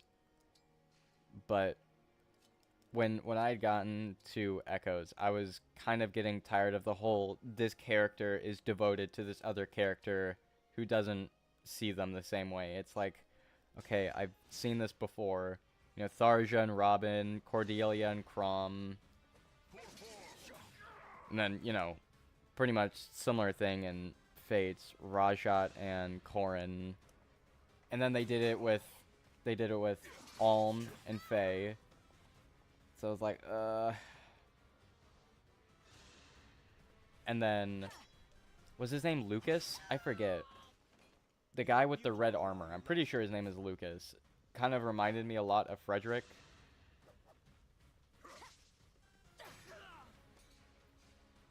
But, you know, like I said, Echoes came first, so it's not really copying.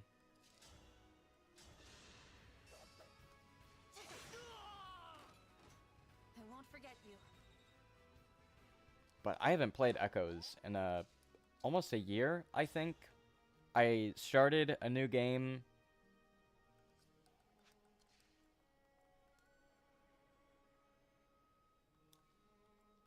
Oh wait, let's see. Gee, 31 HP. That's pretty decent amount. Anyway, I started a new playthrough about a little over a year ago, and then I just never continued it.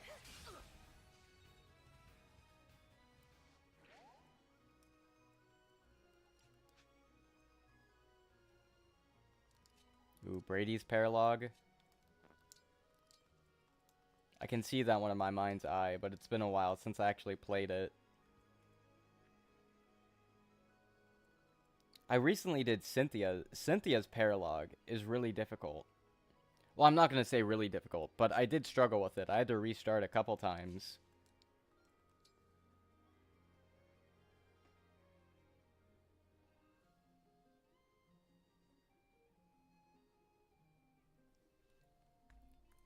For Brady, I wouldn't recommend having Vake as his dad, just because Vake has strength modifiers, while Maribel has magic, so it's kind of conflicting.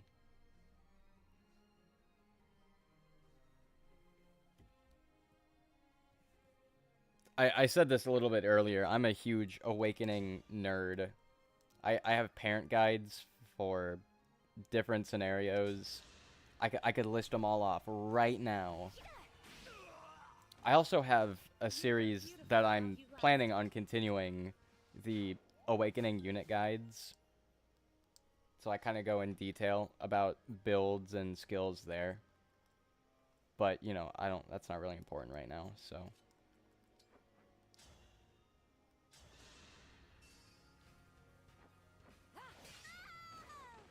A right and proper end. It is so weird how they ragdoll on the floor. Just adds to the game's goofiness. Armored units, yeah. I can see how that'd be pretty annoying.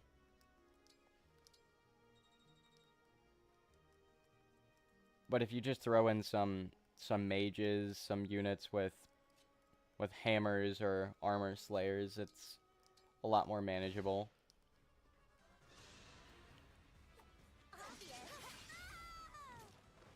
Was that too much?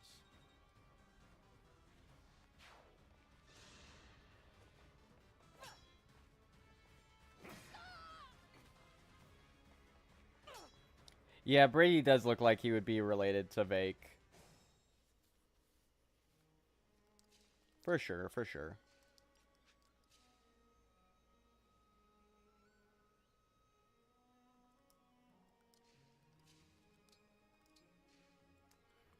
One thing I would love to know is if any of the children have canonical parents. Like, I think Crom's canonical wife is Sumiya, with my only evidence being that Sumiya is holding a baby Lucina in the opening not the opening cutscene, but like the opening movie. So I'd like to know, like, you know, is like Laurent's canonical dad Kellum or Rickon or something like that? Like, I gotta know. It's not like these children can just exist because they want to. They have to have dads. That's how this works. But at the same time, it's also not that important because most of the fun from building those units comes from marrying whatever units you want, so... But at the same time, I would like to know.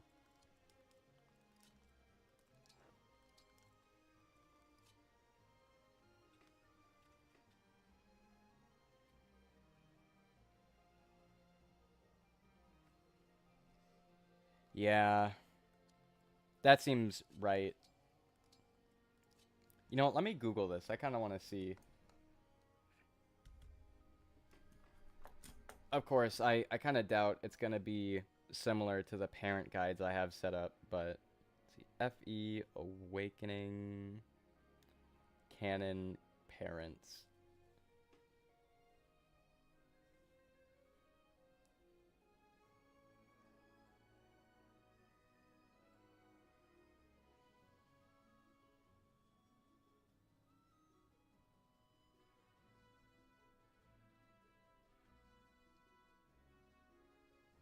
Wow.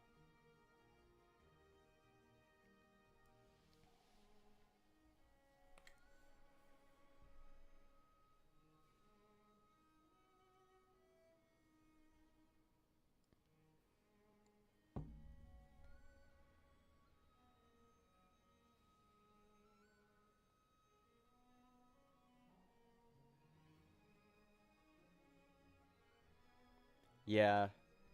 I'm looking at some different ones.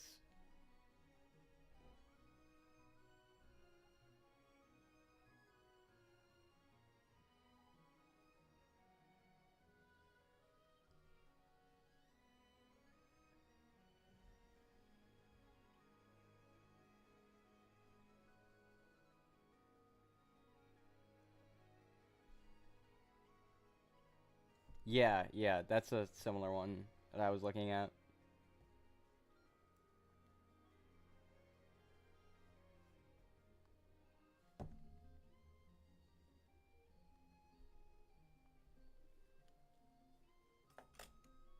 I think, while there's no, like, evidence to say that any parent is canon, the only one I can really think of is Sumiya and Chrom. I think that one just makes sense.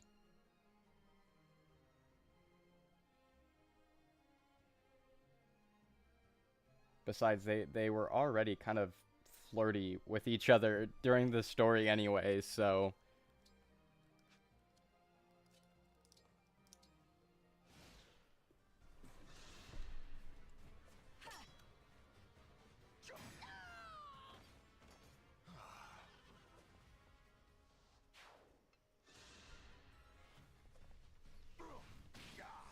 Real talk, though, there's no way Noe has a canon husband. I don't think anyone would want to marry Noe.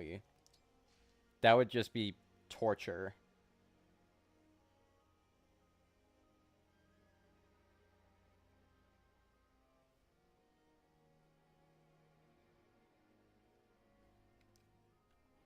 You know what, real quick,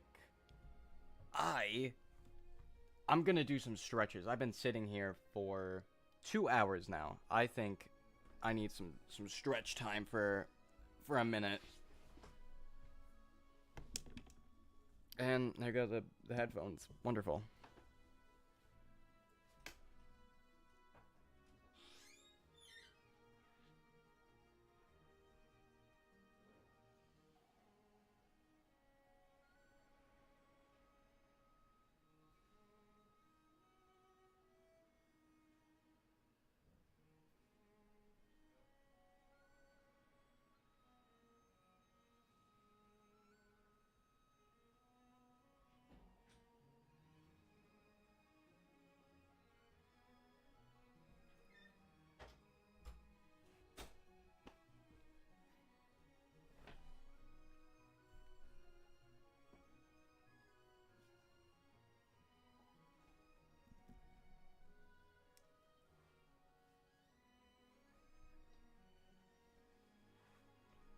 Yeah, for real. Being married to Noe must just suck. I've done a lot of her supports, and honestly, she just seems kind of annoying to be around. So imagine having to be married to that. That would be terrible.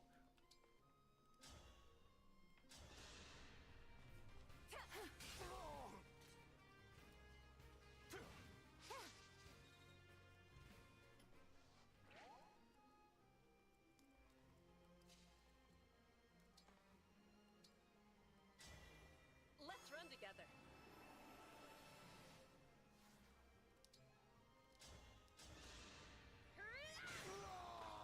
But yeah, no, Stall's pretty chill. We love Stall.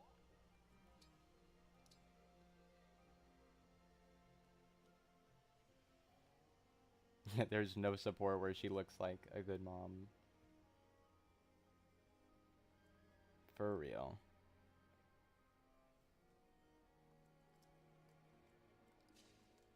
I think I can't remember if this is true or not, but I'm pretty sure that Lunku and Noe had their first support together was Noe wanting to play house with him, and one of the first thing Lunku says was, "I want a divorce," and Lunku is so based for that one. But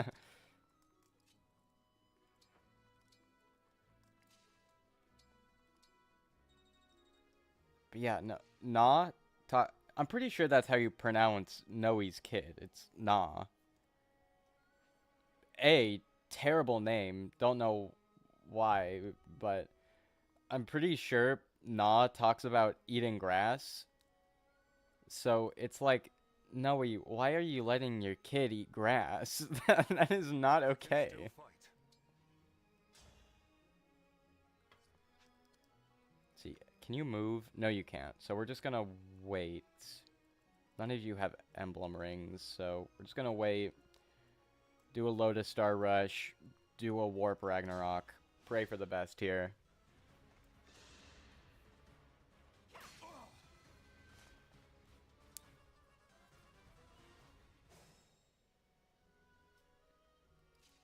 Of course, I can't reach. Tough.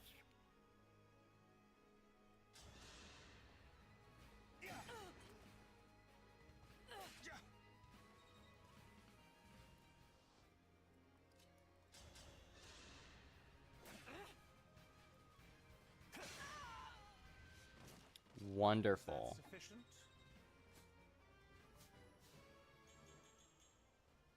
Ooh, even got some resistance.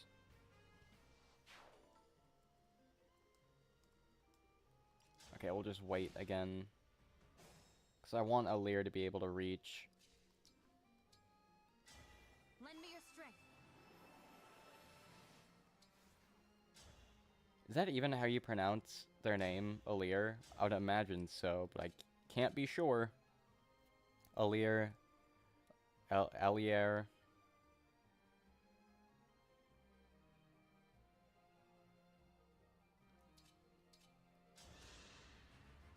A little late to be saving the day.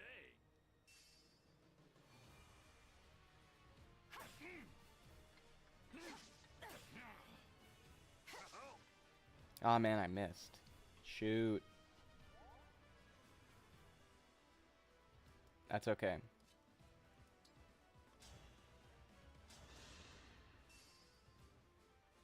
Please hit. Boom.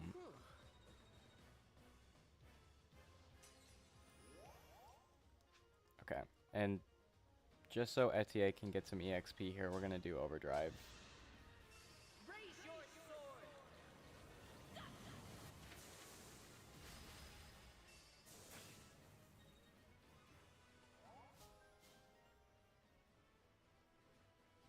Yeah, giving him that res is for sure helpful.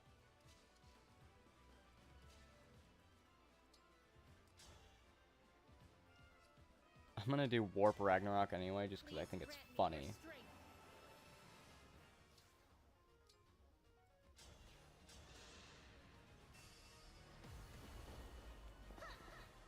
My apologies.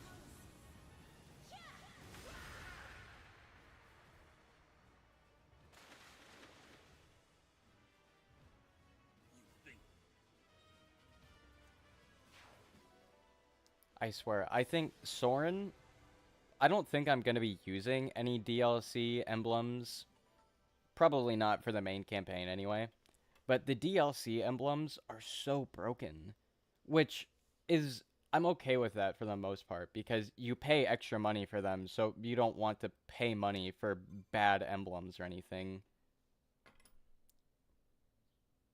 But Soren, he is so busted. I don't know what the emblem tier lists are, but I would wager a guess that Soren is pretty high up there. Because what's his engage skill? Like Cataclysm? Cataclysm on its own is a busted engage skill. Because not only does it deal a bunch of damage to one unit, but it also extends to adjacent units as well.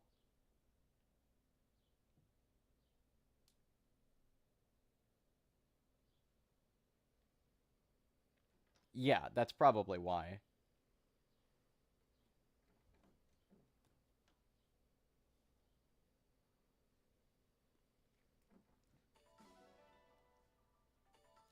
Because even on hard, it definitely felt like I was struggling for a little bit, so...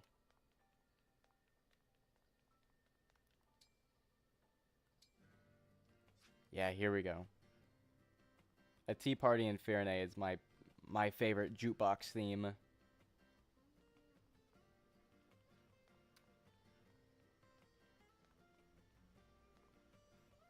But yeah, I don't think I've ever done any Fire Emblem maddening just ever. Because I feel like even though I love the Fire Emblem games and I think I'm decent at them, I don't think I'm good enough at them to be able to successfully do maddening. I also feel like at times they're really unfair, honestly, because they'll just throw promoted units at you with really good skills, and it's like, okay, how am I supposed to strategize for this exactly? Like, Lunatic Plus and Awakening, that one's just straight unfair, right? You have the Luna Plus, Vantage Plus, skills like that just make the game super unfair. Maybe not I'm not going to say unfair, because you can 100% strategize against them. But at the same time, it's like, okay, this is kind of ridiculous.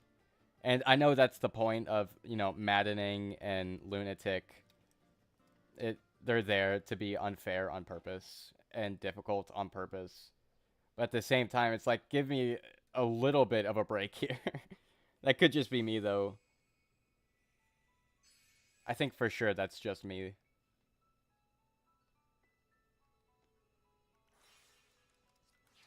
Here, let's see. Do we have any new emblem rings? We do. We have Micaiah. And I feel like Micaiah isn't the best fit for Yunaka. So we'll hand Micaiah over to Fram. Here I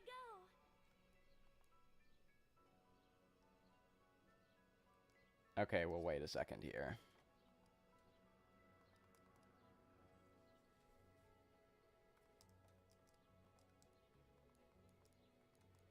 Because with this, any unit can use staves. Staves, I don't know how it's... I think it's staves. Whatever. With this, any unit can use healing items. And that would actually be kind of useful. We'll just do it on Clan, because Micaiah raises magic, Clan uses magic. Boom. There we go. So what we'll do is we'll go back to the Somniel and we'll get him a heal.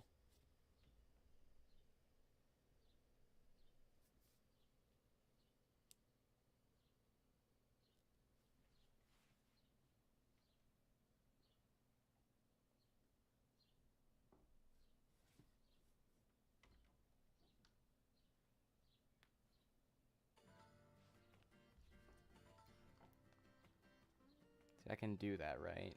Yes, I can. I can do whatever I want.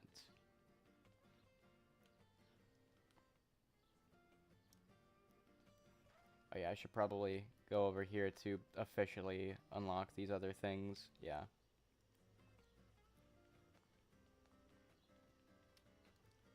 I think. Now about the shop. Let's see. We're gonna go to clan. Get you a heal. Thank you.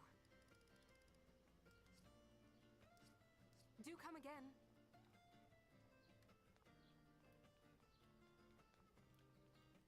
Woo!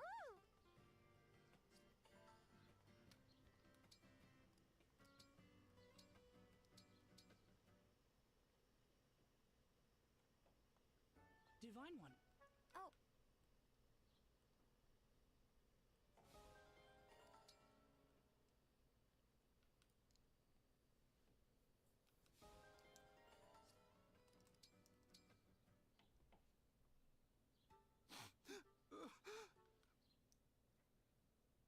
One thing I do really like about Engage is that I feel like a lot more units have supports with each other, especially compared to the 3DS titles. I felt like in Awakening, besides for some of the main units you have, when you got to some of the other units, I don't know, just randomly some units would hardly have supports with each other. Like Ana only had supports with Robin and Tiki, I think. And it's like, why? But it's nice here because I feel like a lot of the units in Engage have supports with each other. Like if I were to go to the reference. Like, does Etier really need a support with Boucheron? Or Clan? Or anything like that? No, probably not. But it's just nice anyway.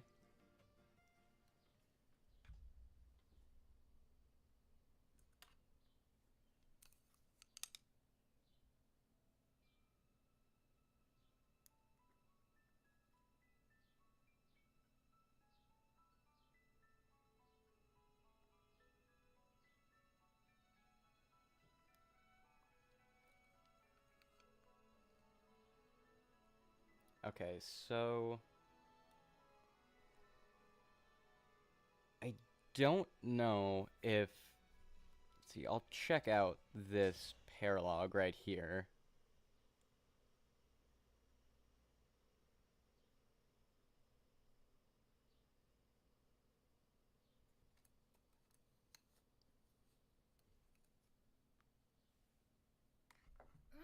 You still haven't found her?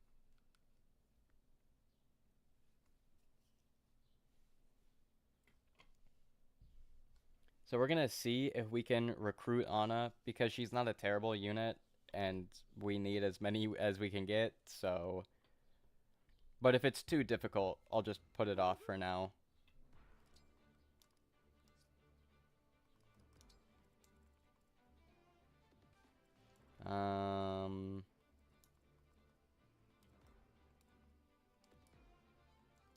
Okay, yeah, we'll come back. This actually looks like a little bit much for me.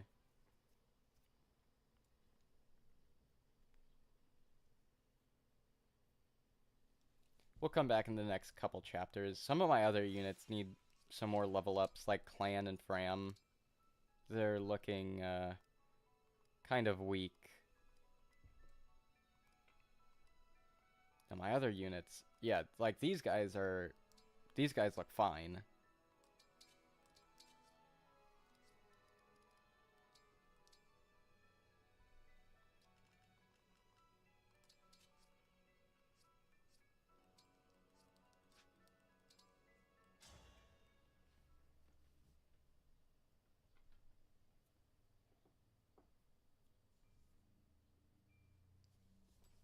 So, Okay, I was actually just gonna say, I think I'll wait until I have Citrine and Lapis and Alchrist, but they join right now. So, finally. boom. Easy.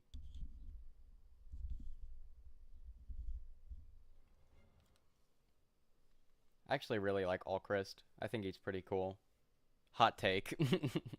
I don't really know if that's a hot take, but it might be to some people.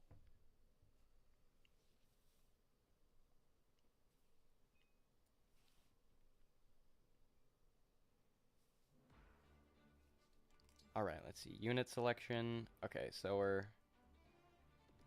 Let's see, who... This is where it begins. Who do we bench? I want to keep Boucheron, because I didn't use Boucheron in my first playthrough. I think I used Chloe in my last playthrough, but... I want to keep Vander just because having a Jagan is useful. We'll do Chloe, because I think I used Chloe in my last playthrough, so... I'll hand over some of these weapons.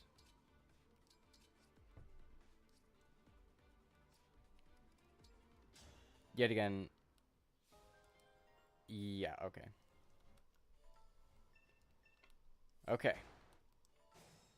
We definitely want Etier here to be able to take out Hortensia.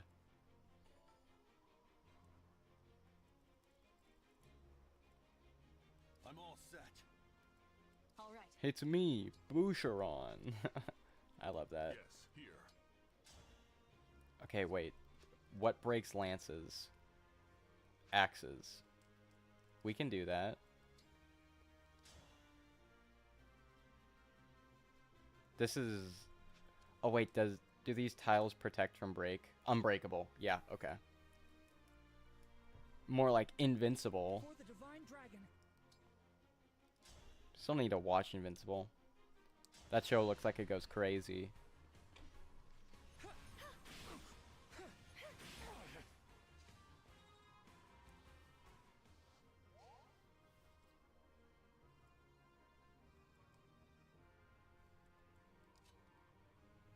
Prince Alchrist, Citrine, stay back. I'll handle. I can knock down anyone who stands in our way. Oh yeah, you have a heavy weapon. Okay, cool. My pleasure.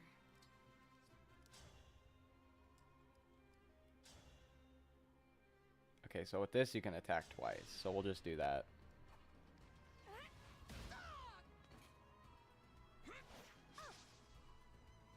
Beautiful dodge. Now this outfit needs a wash. I'm ready. Oh, you can't hit that. If you had a longbow, you could hit. My will is firm. Where to? Shoot, okay.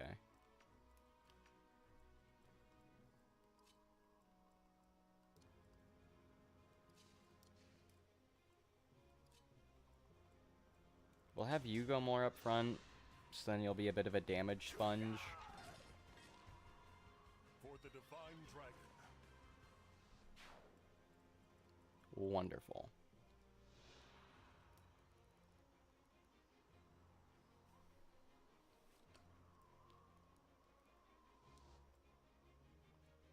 Anytime. So we'll have you go there.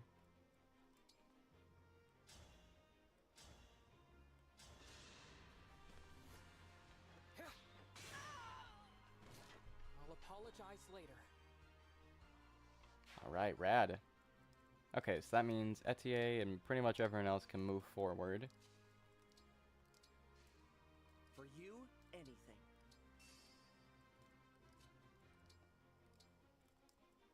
The divine dragon looked at me. Actually, what we should do... Place you there. Can you go in the middle? Yes, you can. And we'll put you here, and we'll do a chain guard.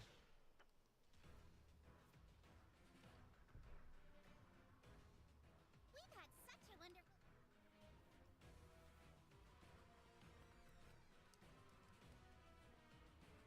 That emblem is a formidable foe.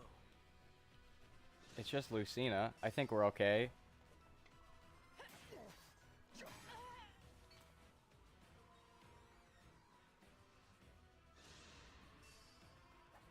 See, I feel kind of bad for Lucina because from what I've used of her, her gimmick for her emblem kind of sucks. Like, hers is about chain guarding and doing follow-up attacks, and those things are important, but they're not necessary. So I feel like I just feel kind of bad because I like Lucina as a character, but I don't know. Could just be me overthinking things though.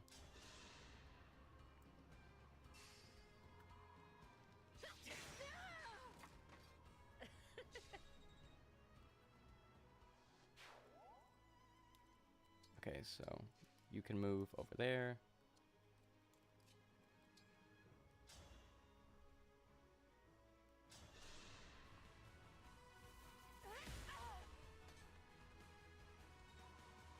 Okay. I also like that in this game they made the Thunders 3 range, not 2. So that way incentivizes you to use different tomes for different scenarios, which is rather nice.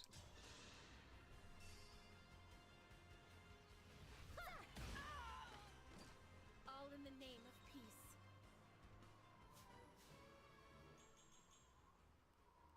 Right, pretty decent level up here. See, I said all my level up. I was gonna talk about this earlier when I said I was gonna talk about this when I was setting up the save file, but I set up the whatever they're called, the stat level ups to random. There's no real reason for that. I just think, you know, if there's less of a chance that they're affected by the stat modifiers of the class, it makes things just a little bit harder.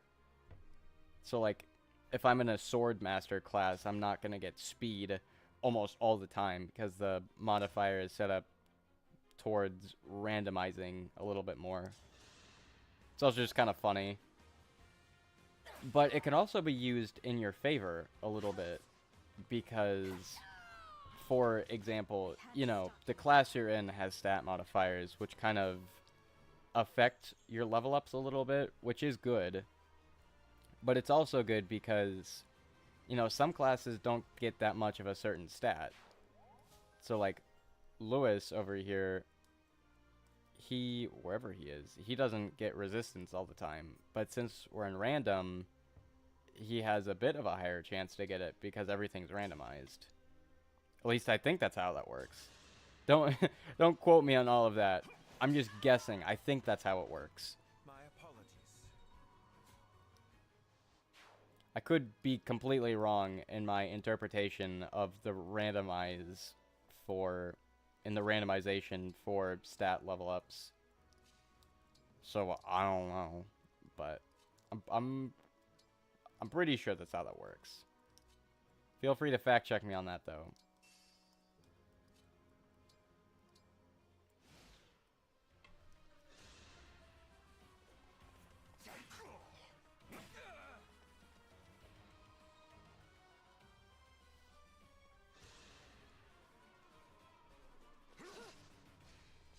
Beautiful Miss by Etier.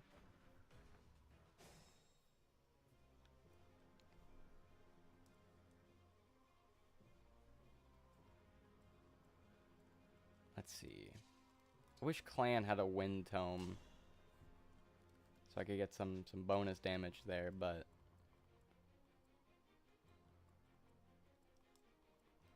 if Etier is engaged, can I make that? Emblem, engage. Yes, I can.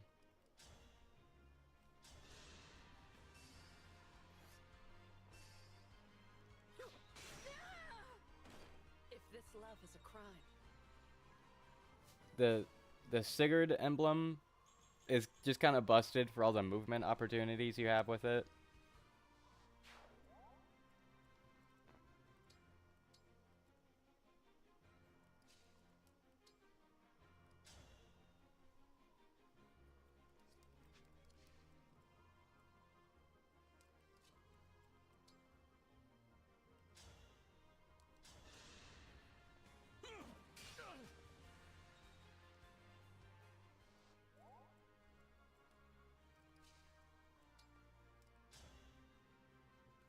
What if I engage? Can I... Emblem, engage!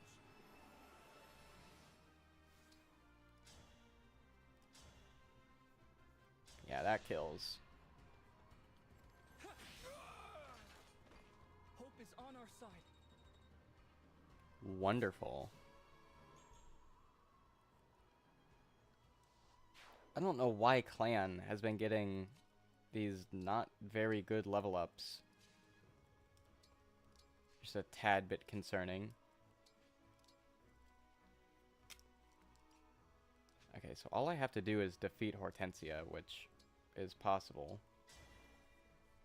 No duh.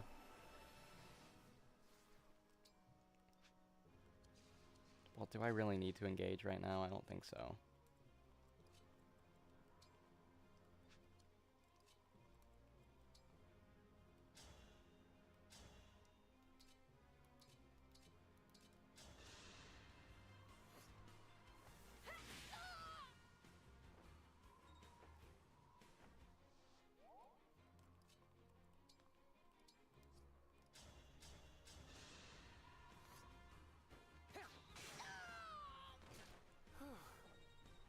Now, you might question why I attacked with Citrine first.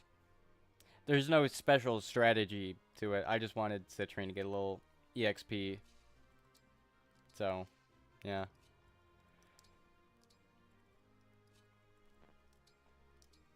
But I'm sure while I was doing it, you thought, oh wow, he's got some insane strategy he's trying to pull off here.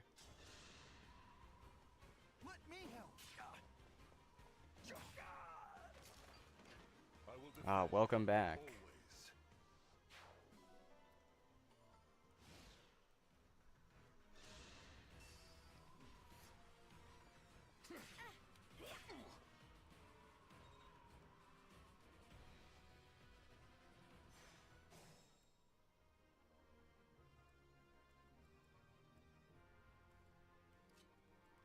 always. Okay, so Citrine probably kills here, yeah. Here.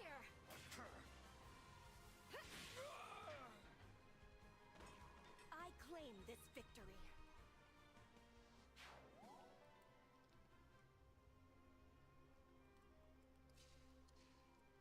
So I know I said I would be using units that I didn't use in my first playthrough when I first played this game, but Citrine's gonna stay here just because I like Citrine. So, yeah. Same with Fogato. Yeah, I'm not getting rid of Fogato. I love Fogato.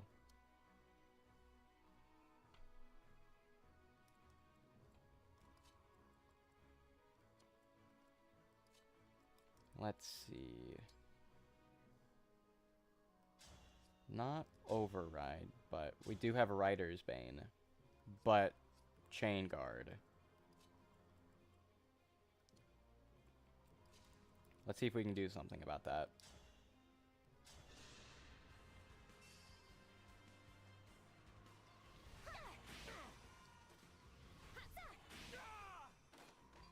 All flowers eventually wilt. Yeah, for the Citrine in my main save file, I think I have her as a Swords Master too. If I could find... Wait, did I say Citrine? I meant Lapis. I think I have Lapis as a sword fighter. Swords Master? I can't even English today. I have Lapis as a Swords Master in my main save file. I'm pretty sure. She's a pretty robust unit, so she can work as a pretty decent amount of physical-based classes. Okay, so let's see. Who was I doing the do here? Now we can actually attack without that chain guard in the way. Yep. Nothing to fear. Jeez.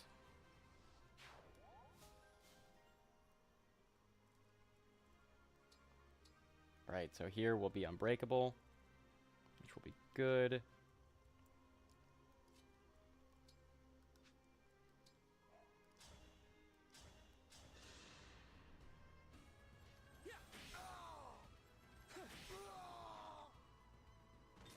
Why do you attempt to throw away your life?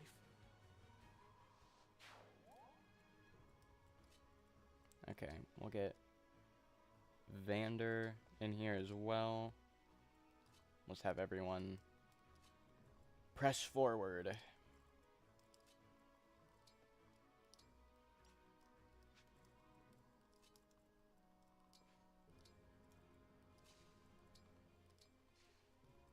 And then we'll have Clan do the chain guard. Just in case.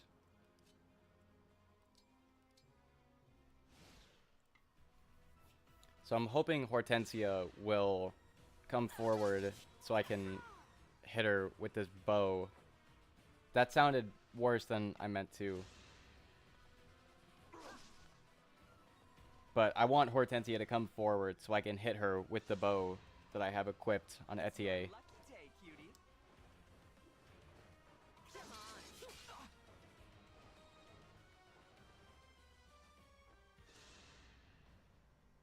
You got an emblem ring? Better cough it up. No, Vander doesn't have a ring, but Alir does. I challenge. Yeah. Vander is dead. But it's okay. We strategized for this.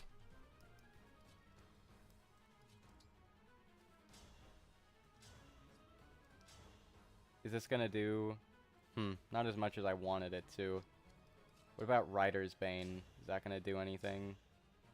It's gonna do even... worse. Okay. I wish I had Seedle, so then I could just do the little dance.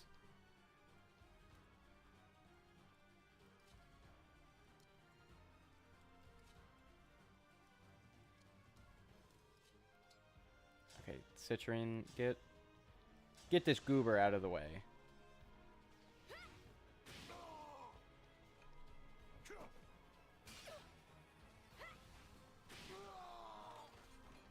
Thank you for the dance. Okay, so you can come forward. Here we go. This is what we're looking for. I'm still alive? Huh. Wonderful. Then we can attack. Please grant me your strength. Whoa. Warp Ragnarok.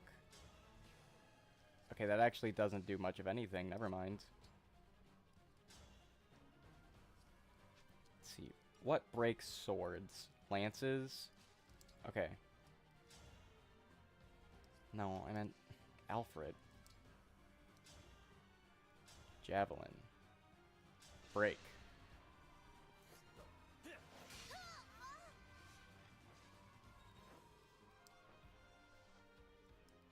Alright.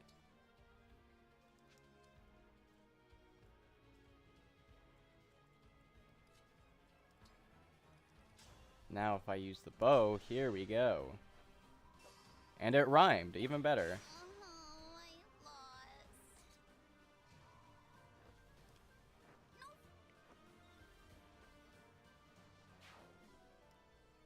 Alright, is that the end? Yeah, here we go. Okay. I probably should have mentioned this earlier. I was going to finish up this chapter and probably call it a day here because I've been going for almost 3 hours, which I didn't plan on, but that's okay.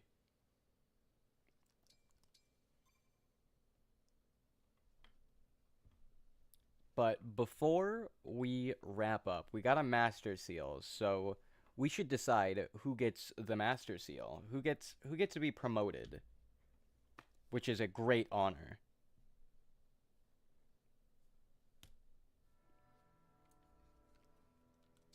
Let us see.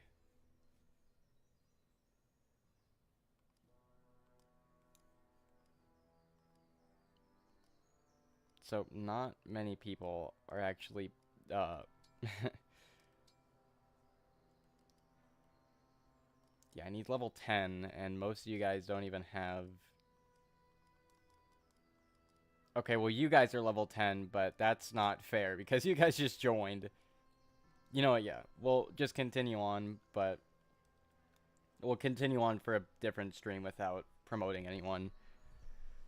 But alright, that was the stream. this has been pretty nice, just relaxing, playing some Engage.